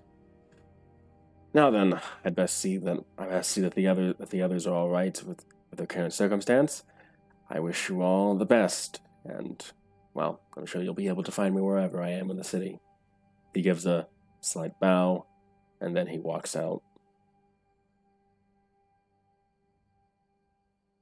Okay, I don't have to worry about a loyalty issue from those 2. That's nice. Payback. What do you mean payback? Payback on us? No, for them. Lovely. Because technically speaking, Sparrow's machinations did screw over Marek. Hey, whatever motivations they have, it's totally fine, so long as it's against Sparrow. I'm okay with that. After you guys are all done, after that, there was a knock at the door. Oh, a knock at the door. Lovely. Is it safe to come in? You hear Che's voice. I'm gonna just give the floor to Tate. That's a Tate thing. Yeah, you can come in. He comes in with his folder. I saw the Fera and Lupin, and I wanted to double check, just in case Hawk's in here soured or anything. Going to assume that since they aren't running out in haste nor brandishing their weapons, that it didn't. Yeah, it went pretty well, thanks to my companions here. He nods. All right. And he then walks forward and he says, "Well, I hate to turn good things sour." What happened? What's up? I have finished my investigation, as it were. And After a noticeable investigation, and then using Speak with Dead on the body of the hobgoblin, I can definitely say that Deirdre was indeed the one that killed the hobgoblin captain that we held prisoner.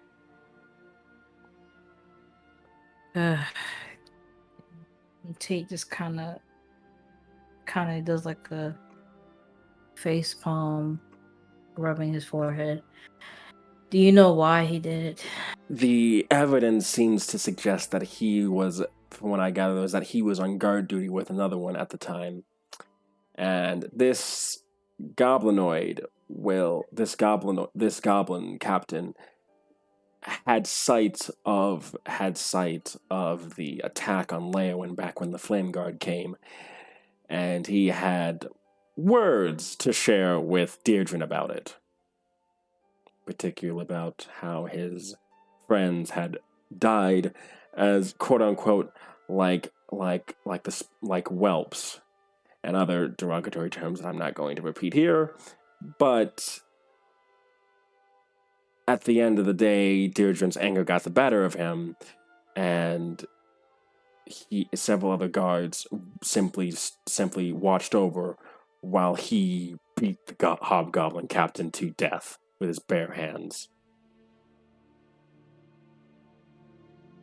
So another guard was at fault too, because what he watched it? Is that what I'm getting at, or he let Deirdre in? Yeah, basically Deirdre and him were supposed to be watching them. He let Deirdre in, especially since Deirdre's technically a higher rank than him, probably. And he simply stood guard while Deirdre beat the hell out of the hobgoblin captain until he was dead. Who was the other guard that was with Deirdre during the attack? An elf known as Sindri. Okay. Just to be clear, out of character, how important was this goblin dude? So for reference, basically you had captured him and the Flame Guard and a Flame Guard lieutenant after they had after the remnants of Marek's Legion and some Flame Guard mercenaries had joined up into one. Didn't we also capture Grimbosh? Yes, Grimbosh was before this though. This was a bandit raid that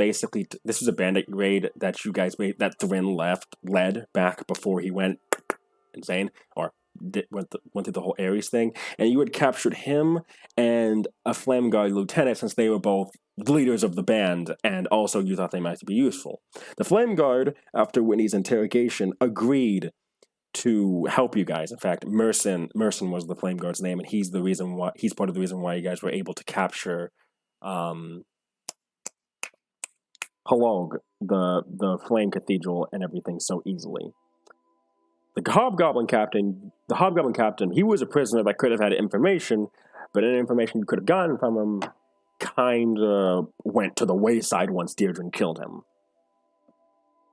So we could have gotten information out of him, but we couldn't since Deirdre killed him. Mm-hmm. On top of the fact that he was your prisoner, and his death under your watch had forced you guys to basically keep it hush hush. Okay, so where's Deirdre and Sindri now? Deirdre and Sindri are no doubt still outside, probably with the other guards, since the Lupin and them are dispersing.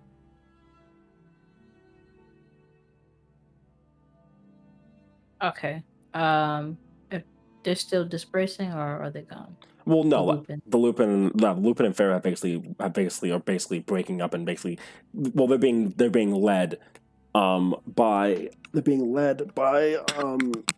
Scavo and Kiro to where they need to go, to where they're going to try and basically set up for however long it takes for them to find homes in Leowin. Okay, but what I'm asking is, you made it sound like that Deirdre and Sindri were like with them, leading the leading the Fera and Lupin out. So are they not, or no? No, they're not. The guards are simply there to make sure that they leave or that don't cause trouble. So they're still in front of the castle. Okay, yeah, I'm gonna go up to him. Alright. So am I to assume that the whole council was here for this? Like, including, like, the NPCs, or was it just the player council? Or? When you guys met with the Lupin and when you guys met with Kiro and Scavo. I thought we agreed that it was just the ones that were here. Okay, yeah, I just want to double check to make sure the NPCs went there, because Leo might have something to say, but if he's not there, then alright. I mean, they could be there. Alright. So you walk over to the two guards as they're simply standing with the others, and all of the guards stand up straight as you approach.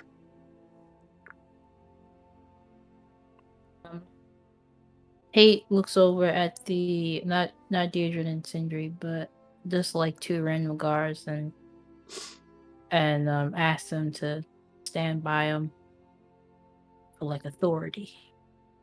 All right, they proceed to do so. Sindri, Deirdre, he kind of like greets them. Warden. They both give a bit of a salute. So we have finished your investigation on the murder of the hobgoblin that was under our care.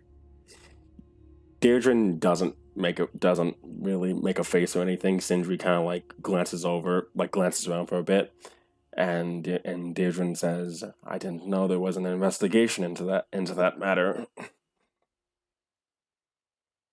Yes, well, I had to make sure there were no insubordinates under me that would dare to do something like this without my watch. And unfortunately, he glares at Deirdre. He was, in fact, murdered by one of my own.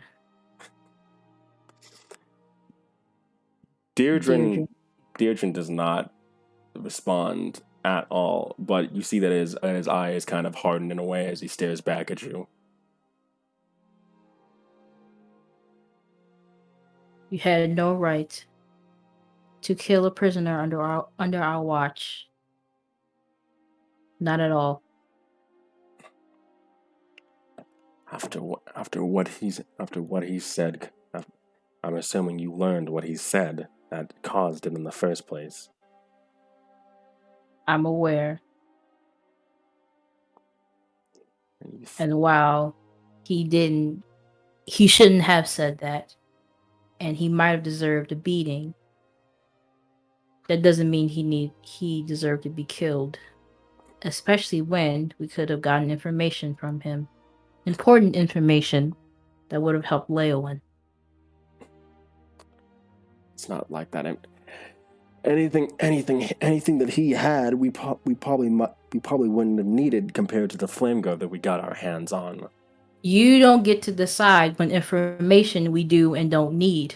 What I say goes, and I say we needed the hobgoblin. He doesn't say anything in response. He just continues to stare straight at you. And Sindri, He looks over at him. You allowed Deirdre to go into the cell and kill the defenseless hobgoblin under your watch. That's correct. At first he seems to glance over at Deirdre. He doesn't even look back at him. He's still staring at you. And Sindri just says, "Yes." Why? Because he deserved it. People like him are still our enemies out there. You don't get to decide who lives or who dies under our roof. The information that the hobgoblin could have used was important, and instead you two took matters into your own hands. I don't give a damn if he insulted 1,000,000 of your friends. He was vital to the cause. And now, unfortunately, since you two don't see reason, I'm going to have to suspend you indefinitely. No pay. Deirdre simply growls, "Fine." Meanwhile, Sindri doesn't say, looks astonished at first, and then he looks over at Deirdre, who Deirdre simply takes off. I'd say that there's like a small badge or something, and he just kind of like tosses it straight at you. He doesn't even blink. And what does Sindri do? He's just astonished. Sindri like shakenly takes off his too, and one of the guards standing next to him kind of like takes it.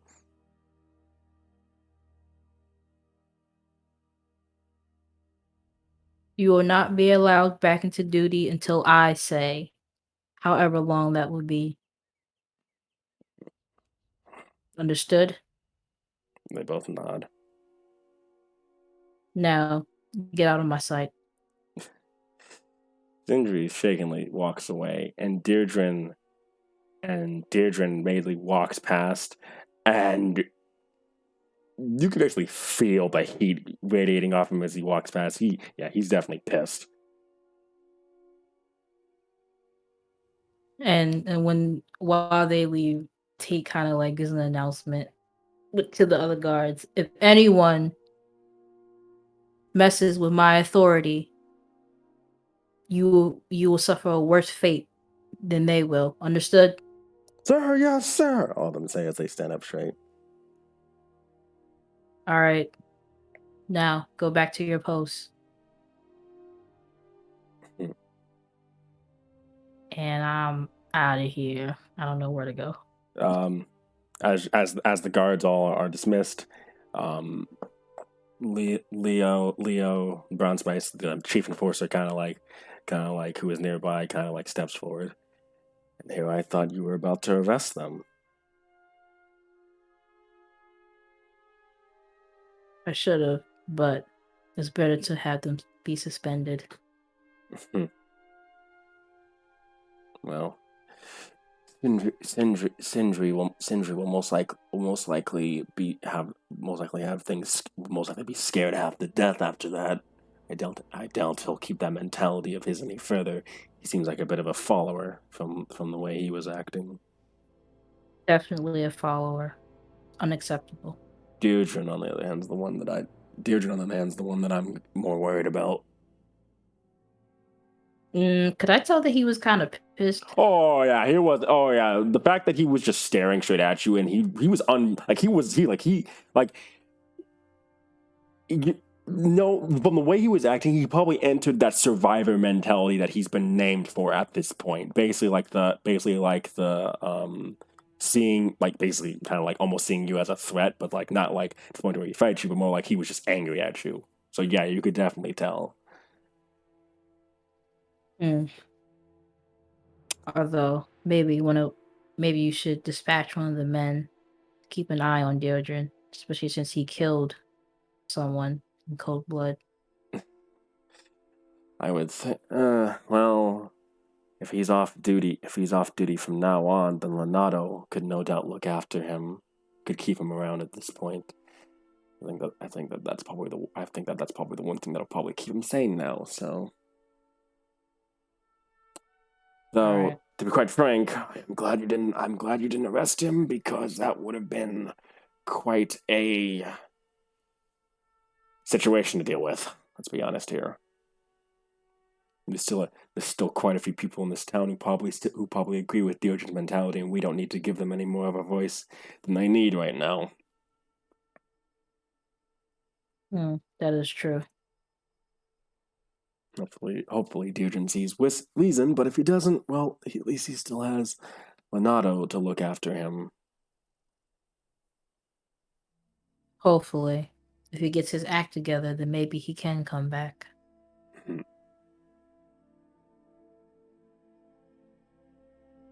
Well, I suppose I will leave you to it, Warden. I have some cases that apparently need to be looked after. Tate gives him a slight nod and lets him go. And the enforcer, Leo Brown Spice, proceeds to leave. Oh, by the way, I finished, treat you up a bit, I finished a new platter of sweets there, waiting in your office if you want any. Oh, thanks. No problem. He says he walks off, kind of like waving. Okay, well that's over with. Okay. Alright. So, Tate, I'm going to kind of slightly segue away from you, because apparently Loom wants to talk to Leo. That's fine. Leo does notice you following. Oh, okay. Gotcha.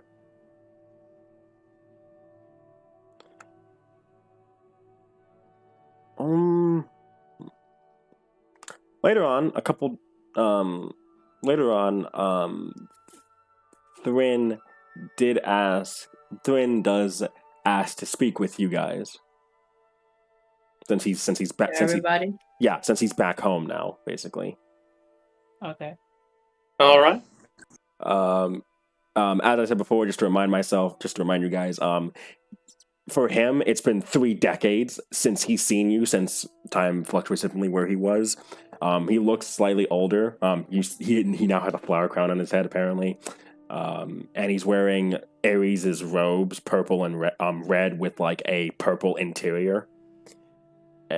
Purple/green interior, funnily enough. Anyway, and he kind of taps his staff a bit as he sits with you guys. Man, it's good to be back home and seeing you guys again. I would share the same sentiment, but I don't. Is it the wardrobe choice? I can change if need be. Just it's what No, it may need Ares, but I don't know. It seems like you seem to have calmed him down. Oh no, he's still asleep in here. He taps his head. He hasn't woken up since Nerul put me in charge. Oh, well, that's lovely. Yeah. Speaking of which, I have while I was gone in those 3 decades for me, and I don't know how long a couple months for you guys. I learned some things that might be rather useful. What did you learn? So you guys remember how Ares seemed to relish conflict and and stuff, right? Yes. It appears that he was also able to harness energy from that conflict, as if it could power him up in a way. And I learned one of the things he can do with that energy. Which is? So he put. Can I assume that the meeting council table is kind of like a magical table? Do you guys mind? He lays the hands on it, and he proceeds to show like a mini version of Leowyn and Thrin. Thrin seems to glow. This mini Thrin seems to glow red, and then he explodes in an explosion about Level's like half of Leowin. Like basically out of character. It looks like a nuclear explosion went off. Like you see the full mushroom cloud and everything. Oh wow. So what I'm hearing is conflict turns you into a nuclear. She wouldn't know what that is. Conflict turns into a really large explosion. More like I can channel that energy to power myself up in different ways. One of which apparently one of Ares' signature moves was basically to let off that energy in a massive explosion. Depending on how much energy you put into it, it could decimate an entire city potentially.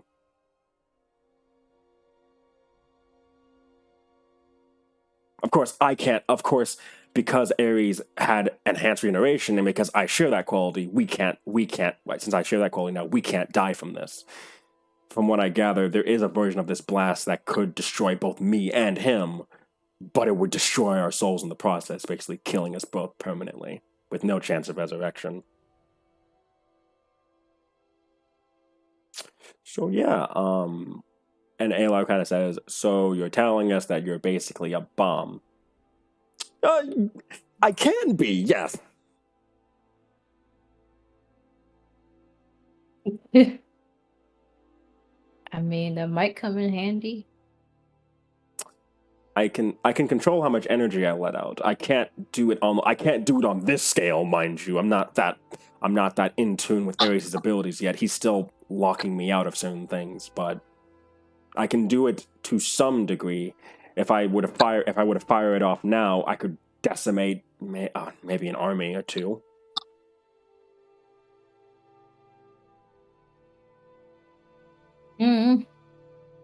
Yeah, that would come in handy. Yeah. I've begun to... Alar seems a bit iffy about utilizing it, and I will say that Nerul and Thanatos are both here for this, since apparently they would be, since I feel like Thun would call them in too. And Thanatos says it is a powerful ability that Ares has claim to. It could be quite useful, but the collateral damage is something that we'd have to worry about.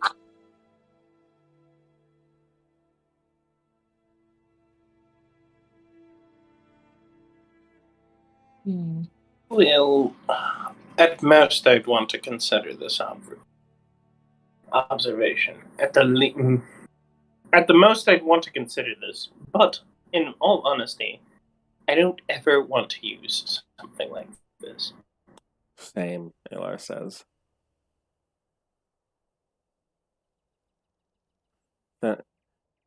Never forgive if something like that happened and it killed innocent people. Quite right.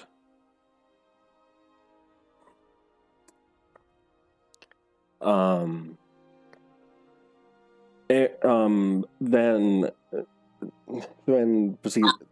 says, I've learned a few other things too, but that was the big one I wanted to share, basically to show that I'm not hiding anything and that I am me, that Ares is not here.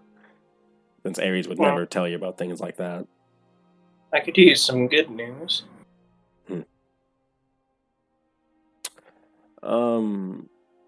Additionally, I was able to peer into some of Ares' memories here and there. Some of them are just a fog. I can't really explain them that much, but there's a few that might be useful in a way. Like what? For example,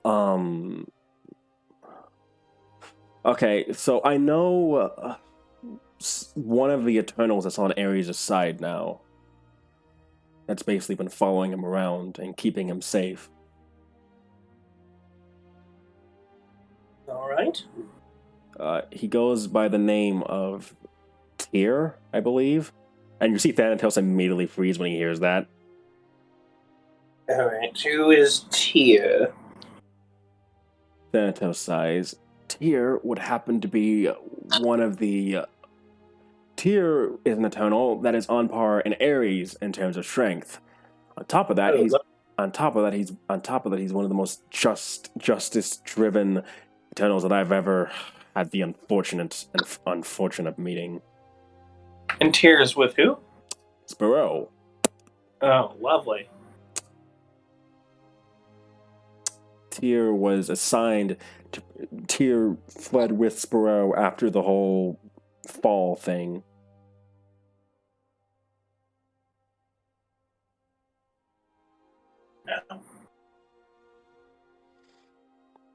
Yeah.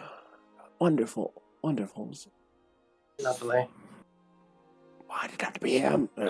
Thanatos then sighs. Anything else?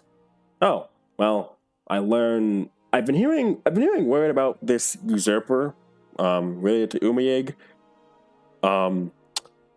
I think I know his face now.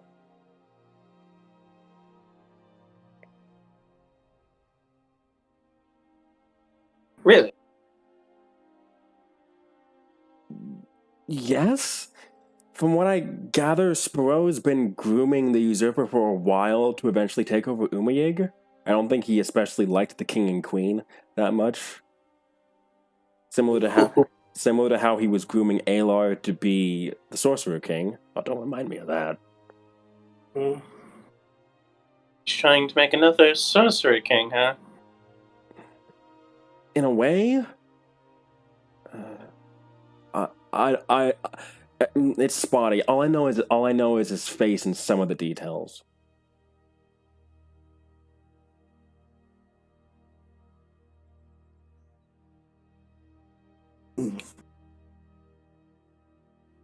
Then. What was that? All right then. I'm going to need a moment to take these all together, and I need to go upstairs. I'll be back in a moment. All right, we'll just take a quick break. Thrin has revealed that he knows the face of the usurper, which no one else knows because no one's seen him yet. Really? Mm-hmm. All right. Would you guys like Bring this man's face forward? Thrin puts his hand on the table. The face of the usurper comes up. Where is it? Whitney and Tate, you recognize this face. Where is it? Ooh. That is the Pegasus rider that Queen Elu was interested in. Oh. Wait, say again? Elu's boyfriend or interest, the one that you guys met back in the capital, the one that was a Pegasus rider. Oh. Yeah, I remember him. He's the usurper of Umayeg. Well, when people gotta die. Got to do what you got to do, I guess. Wait, but why though? No one else. Did we like? Nope. We didn't know before. None of you know this, and by the way, no one else in the party hasn't clicked with him yet because they never met him. Oh shit. Okay, well, emergency meeting. Ayla kind of looks at the face, and then he notices Whitney and Tate's reaction. He's like, "Is something the matter?" Yeah. Hold up. He's dating his daughter, right? Yeah. Ayla's daughter. For all intents and purposes, the Queen of Hanak. Oh no. Ah, shit. Oh. Oh, boy. How do I put this delicately? Would Tate put it delicately? No. Yeah, that's the dude that your daughter is dating. I'm sorry, what? Yeah, he's the guy that your daughter is dating. He's the usurper. I That think dude we are right going to there. have to hold him back a little bit. Oh yeah. You can see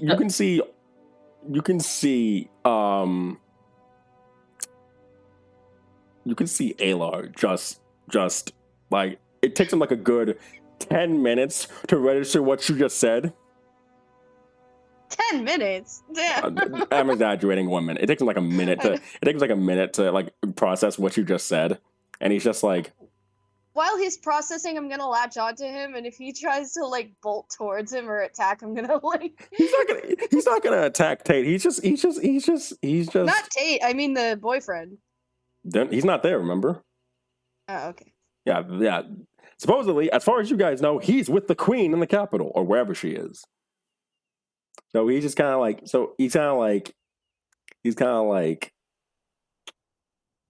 Slowly turning. He's like, so you're telling me the current leader of Umiyig, potentially one of our greatest enemies at this current juncture, also happens to be the same individual that was interested in my daughter that This is correct. that you two met several months ago? Mm-hmm. Yeah. Wow. I don't think I've ever felt such overwhelming fury before in my life. Thank you. You have officially broken that record for me. Now, if you excuse me, I'm going to go turn a young elf into paste now, he says as he stands up. Oh, wait. We're not ready to go to war yet. Yes, just a little bit longer.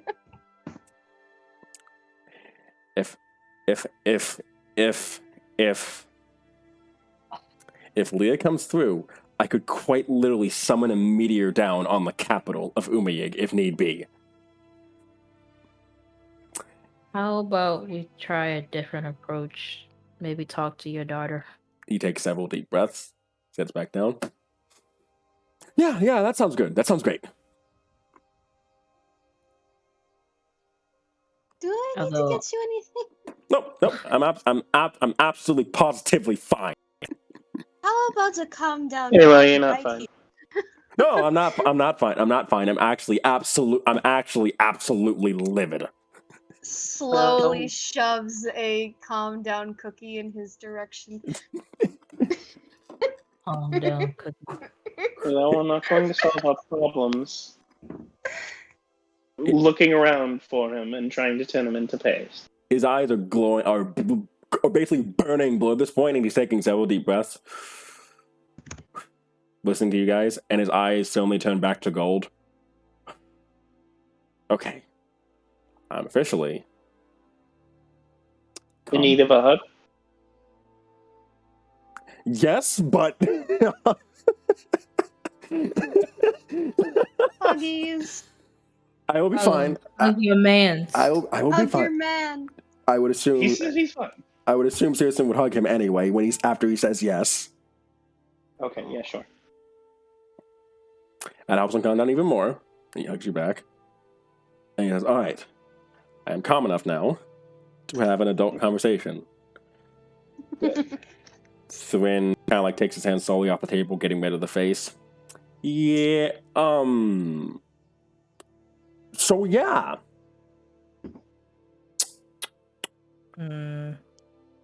I'm assuming your daughter doesn't know. No, she probably doesn't know, which makes it even worse for when she finds out, no, most likely.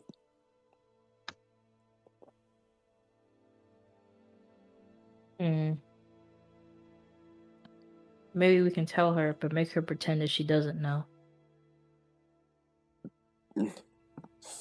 Tactical advantage. Yes, that would be a good idea. If Elwyn still resides in the capital. Well, is she in the capital? No, oh, I'm sorry. Elwyn is the guy that's interested in Alar's daughter. Sorry. Yeah. Well, is he in the capital? So Alar will look at Nerul, and Nerul just pauses, and his eyes kind of like glaze over for a moment. Nope. So where is he? Sorry. Nerul keeps looking, and he says, "I can't see him." If I had to hazard a guess, though, I'd say that he's probably back in the capital of Umayeg, if I can't see him anywhere else on Acria.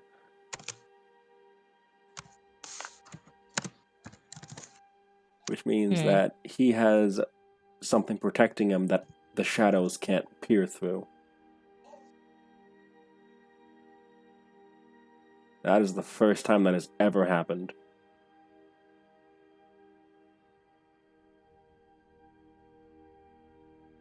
Well, maybe we can use that for our advantage then.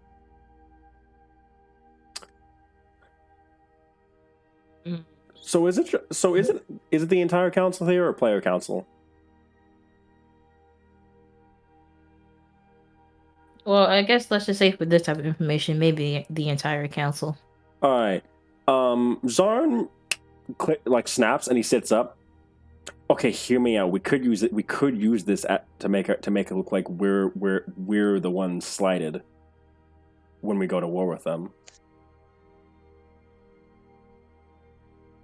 What do you mean? Well, come on,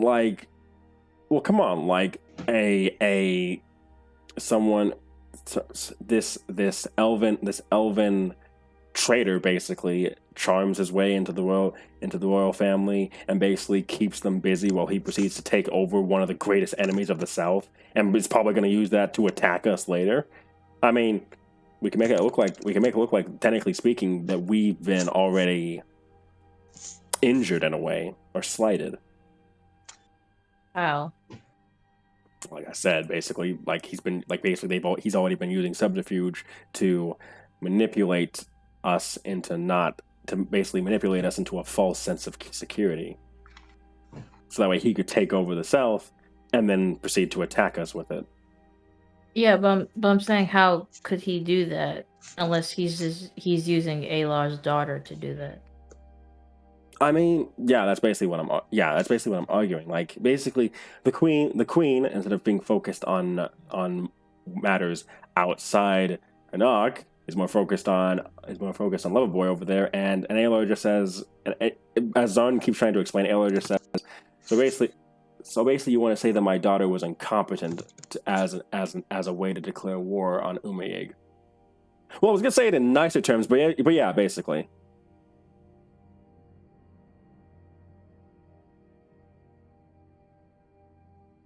Okay, I don't partially understand. I won't take your word for it.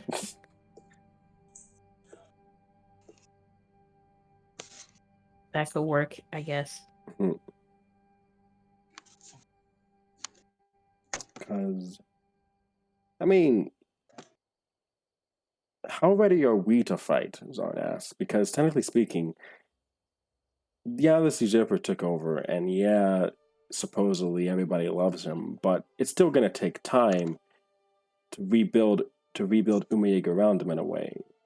We could basically be the aggressors before the other side's ready, and try and take them out as fast as possible. Okay.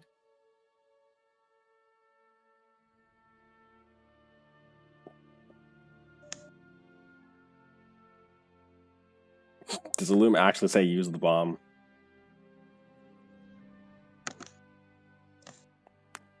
That's curious.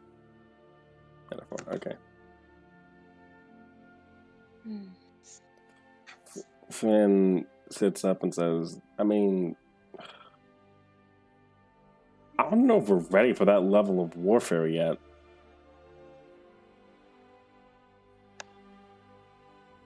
I don't think we are either.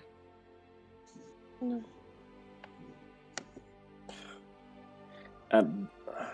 Alar nods in agreement.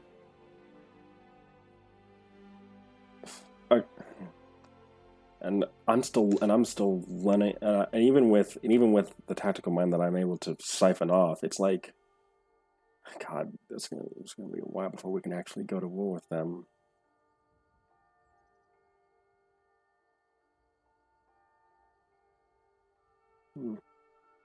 I guess all that we can do is keep preparing. I guess less let Elu know of what we found out about the usurper in a way.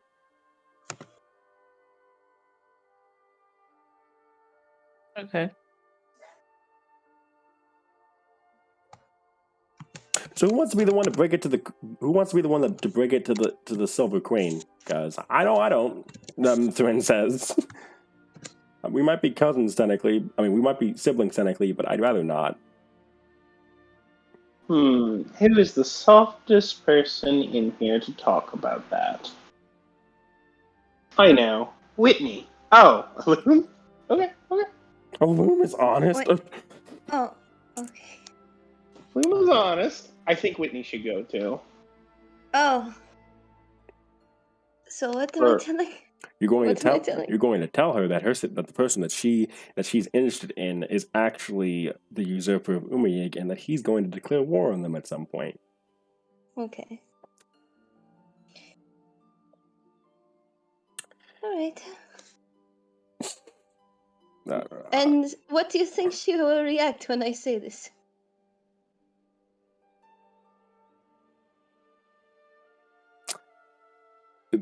Alar kind of pauses. He thinks. I'm guessing not well. Not well. Please tell me, for the love of God, you do not say that out loud, Trevor. Please tell me you don't say that out loud in front of the father of the queen.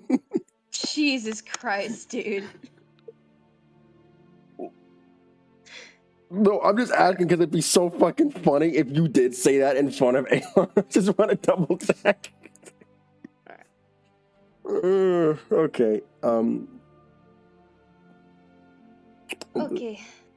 Are we just like right outside our room or something? No, I mean you can probably magically call her if you want. Okay, I'll do that. So go off to a little area. And you call the queen. Edron, Alar's brother, and the hand of the queen answers at first. Hello? He kind of fixes his glasses. Hi, yes, I need to speak to the queen about something. Just give me a moment here. Steps away. And then Queen Elu herself comes into view. Hello, Your Majesty. How are you? I am quite fine. Whitney, what is it you wish to talk to me about? It's kind of, you might want to sit down. Are you sitting down? I'm sure whatever it is, it's nothing I can't handle. Oh, I wouldn't know that. Okay, so you are, Suta, Monsieur, where was it? Elwyn. Elwyn? Yes. It turns out that he is, the one who intends to usurp the throne. And he plans to strike at any time. Wait. Let's be clear. You mean that he's the usurper of Umayig? The usurper of Umayig. Yes. Alright, just double checking. She paused at first, and then she kind of like laughs a little bit. That's been interesting. That's interesting. Joke, I want to say, because that assuredly can't be the case. My lady, I'm sorry, but it's not. I don't joke about those types of things, unfortunately. And just like her father, she takes a full minute to process what you just said. Your father reacted almost the exact same.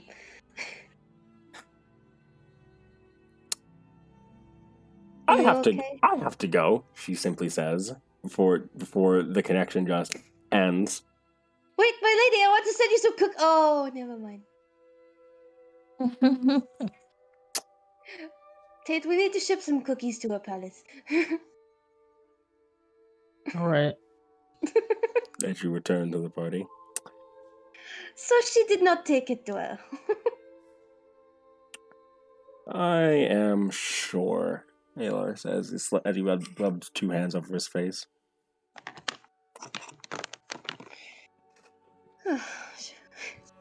Should we take some time to give us some space? Most likely the best idea.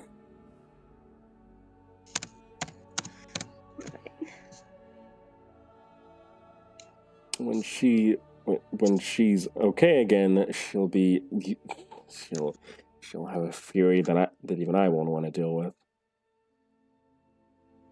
Well, what now? Well, is there anything else you need to tell us, Twin, of earth-shattering import? Nothing that I can think of at this point. I think that's everything I've been able to glean from Ares.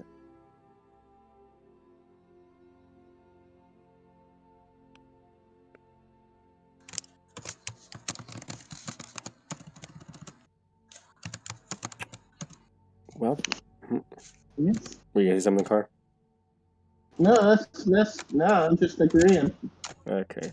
Just agreeing. I mean, my strategic mind is fine. It's about as honed as it was beforehand, if not more, thanks to the connection to Ares, but that'd be something that's more under my purview, Zarn says, kind of poking up. I kind of want to see what plans you have in mind. Well, same as before. Keep building up, keep making allies. That's the most you can do until basically the war kicks off.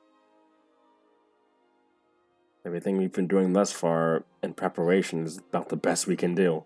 Keep finding loose threads to cut, especially in terms of allies that might turn enemies.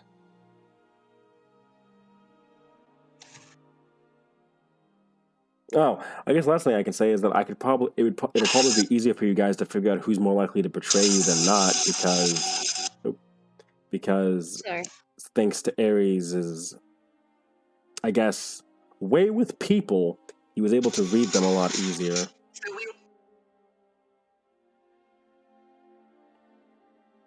Basically. So I guess it'd be easy for me to read anyone in town that you're worried about betraying us and see how likely they are to, in a way, and gain some insight on that. Boy, have I got a list for you.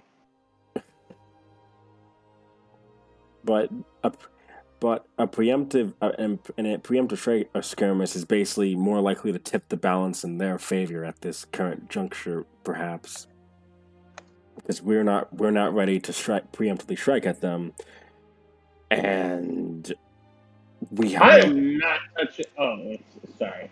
What were you saying, Carl? I am not touching them until they touch us.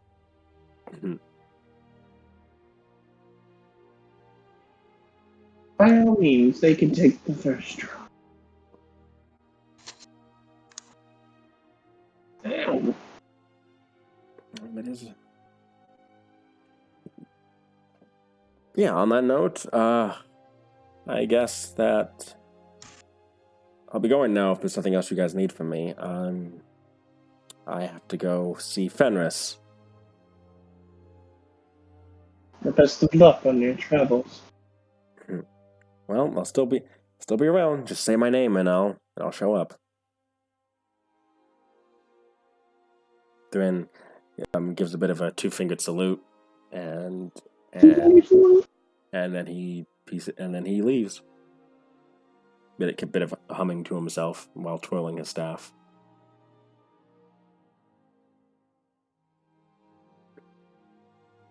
All right, see ya. The rest of the... I was gonna say something stupid. I stuff a cookie in his back pocket. He gratefully takes the cookie. Oh my god, you're like alien with the bacon. Except that it's not as dirty as greasy bacon. Anyway, It's all I'm good for. the rest of the council starts to head out too, and Alar runs a hand over his face. Just like, remember back when we only had like when we only had goblinoids and bandits and normal threats to deal with? What was that? What was that? 2 years ago? 3? No. It has been 3 years, and it's come to this. Yep. Wonderful.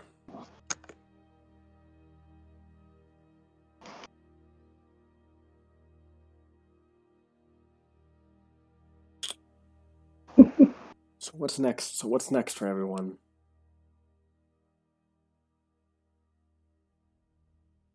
I don't know if you were all thinking what I'm thinking.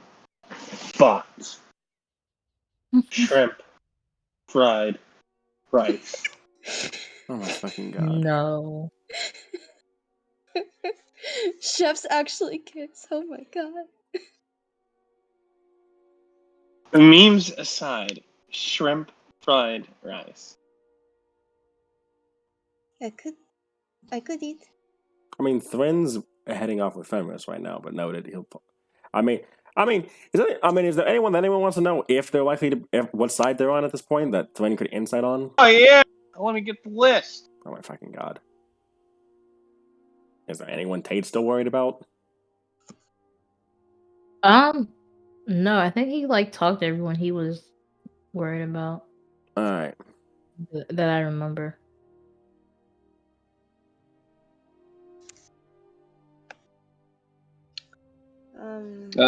Where should I put this? Oh my god. Wait, let me see. Tate, Loyal, Kaladin. Okay, I can ignore the player characters, right? Yeah, you can ignore the player characters. Rainier Eligard II. Hanak most likely. Ellison, Hanak most likely. Dion, dead. Yeah, oh yeah, sorry. Dion's fucking dead. Andraste. Andraste. Oh yeah, I forgot about it. Yeah, Andraste. You can't really make head to tails. He hasn't seen her in a while. Aton the Fury. Well. Aton the Fury, either or. Well. Gren. Loyal. Gren, Hanak. Deirdre. Oh yeah, I need to know Ragus's. Oh, obviously Ragus is going to be with Terrence on this. Yeah, Loyal. Yeah. Rainier is loyal. Ellison is loyal. Whitney is a player character. Aldwin is a player character. Sorry. Dion is dead. Andraste is Yeah, don't know. unknown. Alar is loyal. Aton is either or. Yep.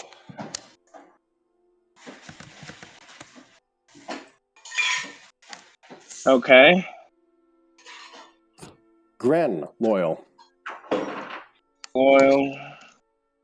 Okay. Deirdre. Watch him. I'm putting separatist. Watch him. Okay. Edron, loyal.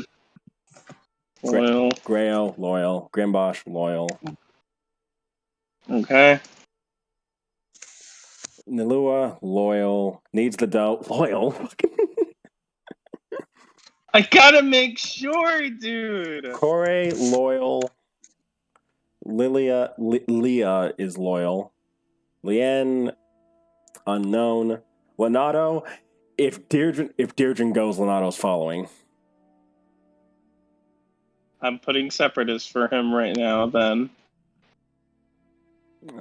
Luca, neutral. C. Deirdre. Leon is loyal, you said? Yeah, Leanne's loyal. Actually, no. Leanne okay. is... Leanne's loyal. Is Leon's okay. Luca is neutral. Luca is either or. Okay. Nerul is loyal. Pinot. Neutral. Either or. The queen is probably on our side. So the high fae? Probably, yeah. Yeah. Resilia? Reslia?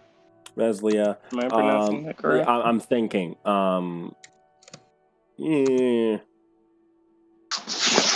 She's a pacifist, so.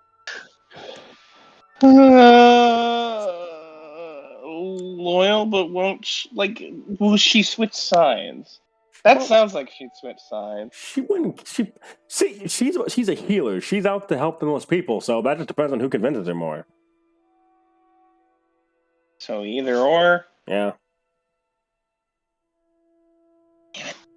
Illum doesn't know her, so he can't convince her. Only. Yeah, is either or. I think only Thwin, Kaladin, and Dion met him. If I remember correctly. Reverus? Reverus? Oh, that loyal. He's Aldwin's friend, so loyal. Alright, Skira? Probably loyal. Probably loyal. Alright, Takeshi? Loyal to Tate. Loyal to Tate. Ate.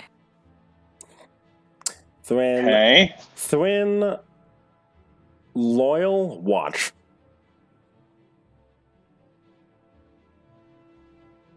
Okay. Your nose probably loyal.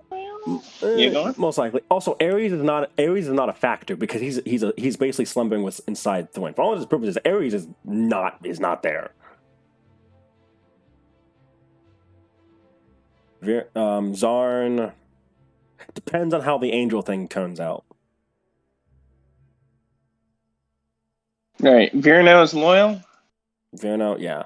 Most likely. Zarn is either or. Zhou Yun? Probably loyal. He considering how he feels about considering that he's a poster child of basically the Warring States period, he's probably loyal. Onyx? Half and half. Either or. Abresso? No factor. No factor? He's not going to factor into it, but I mean, he's probably loyal, considering what you did. I'm just going to put loyal so I don't have to worry about it. Elia, loyal. Mara, loyal. Hagluin and Nura are both. Hagluin's a child, so. Making sure.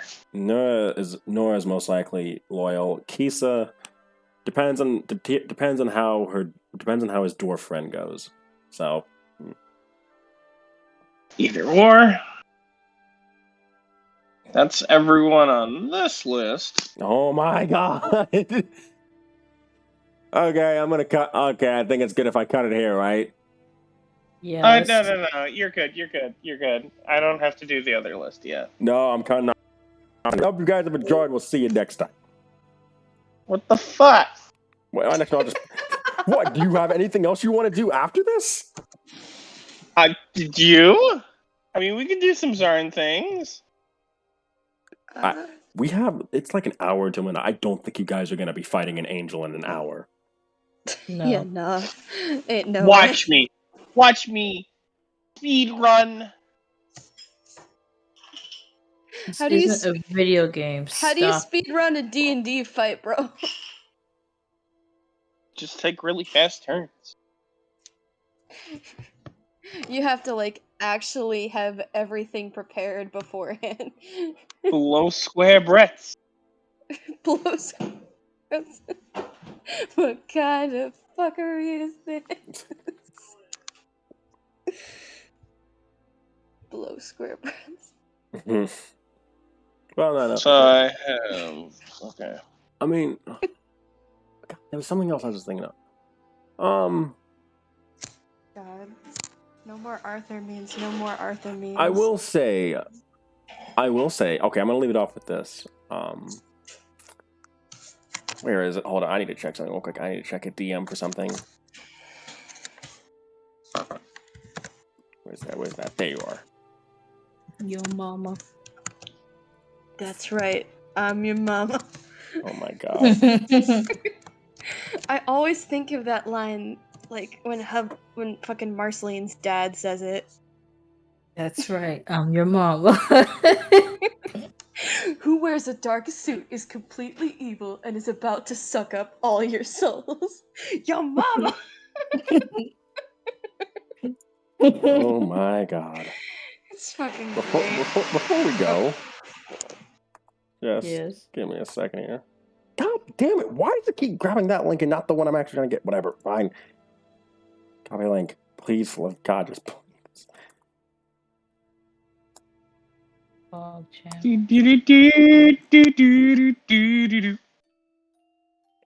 Bro, what? I will say that. You will say what? Say what? The clock tower is finished, by the way. It's machination. It's finally been done. But every hour on the hour, it plays this tune as loud as Like possible over Leowin. They don't like that.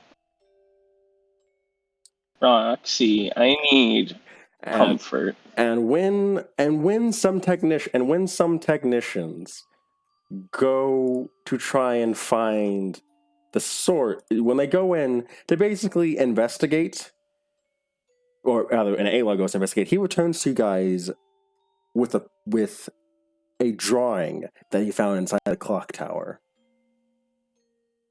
and all he finds, and and waiting inside the clock tower, a drawing of this, and that's where I'm going to end the session. Wait,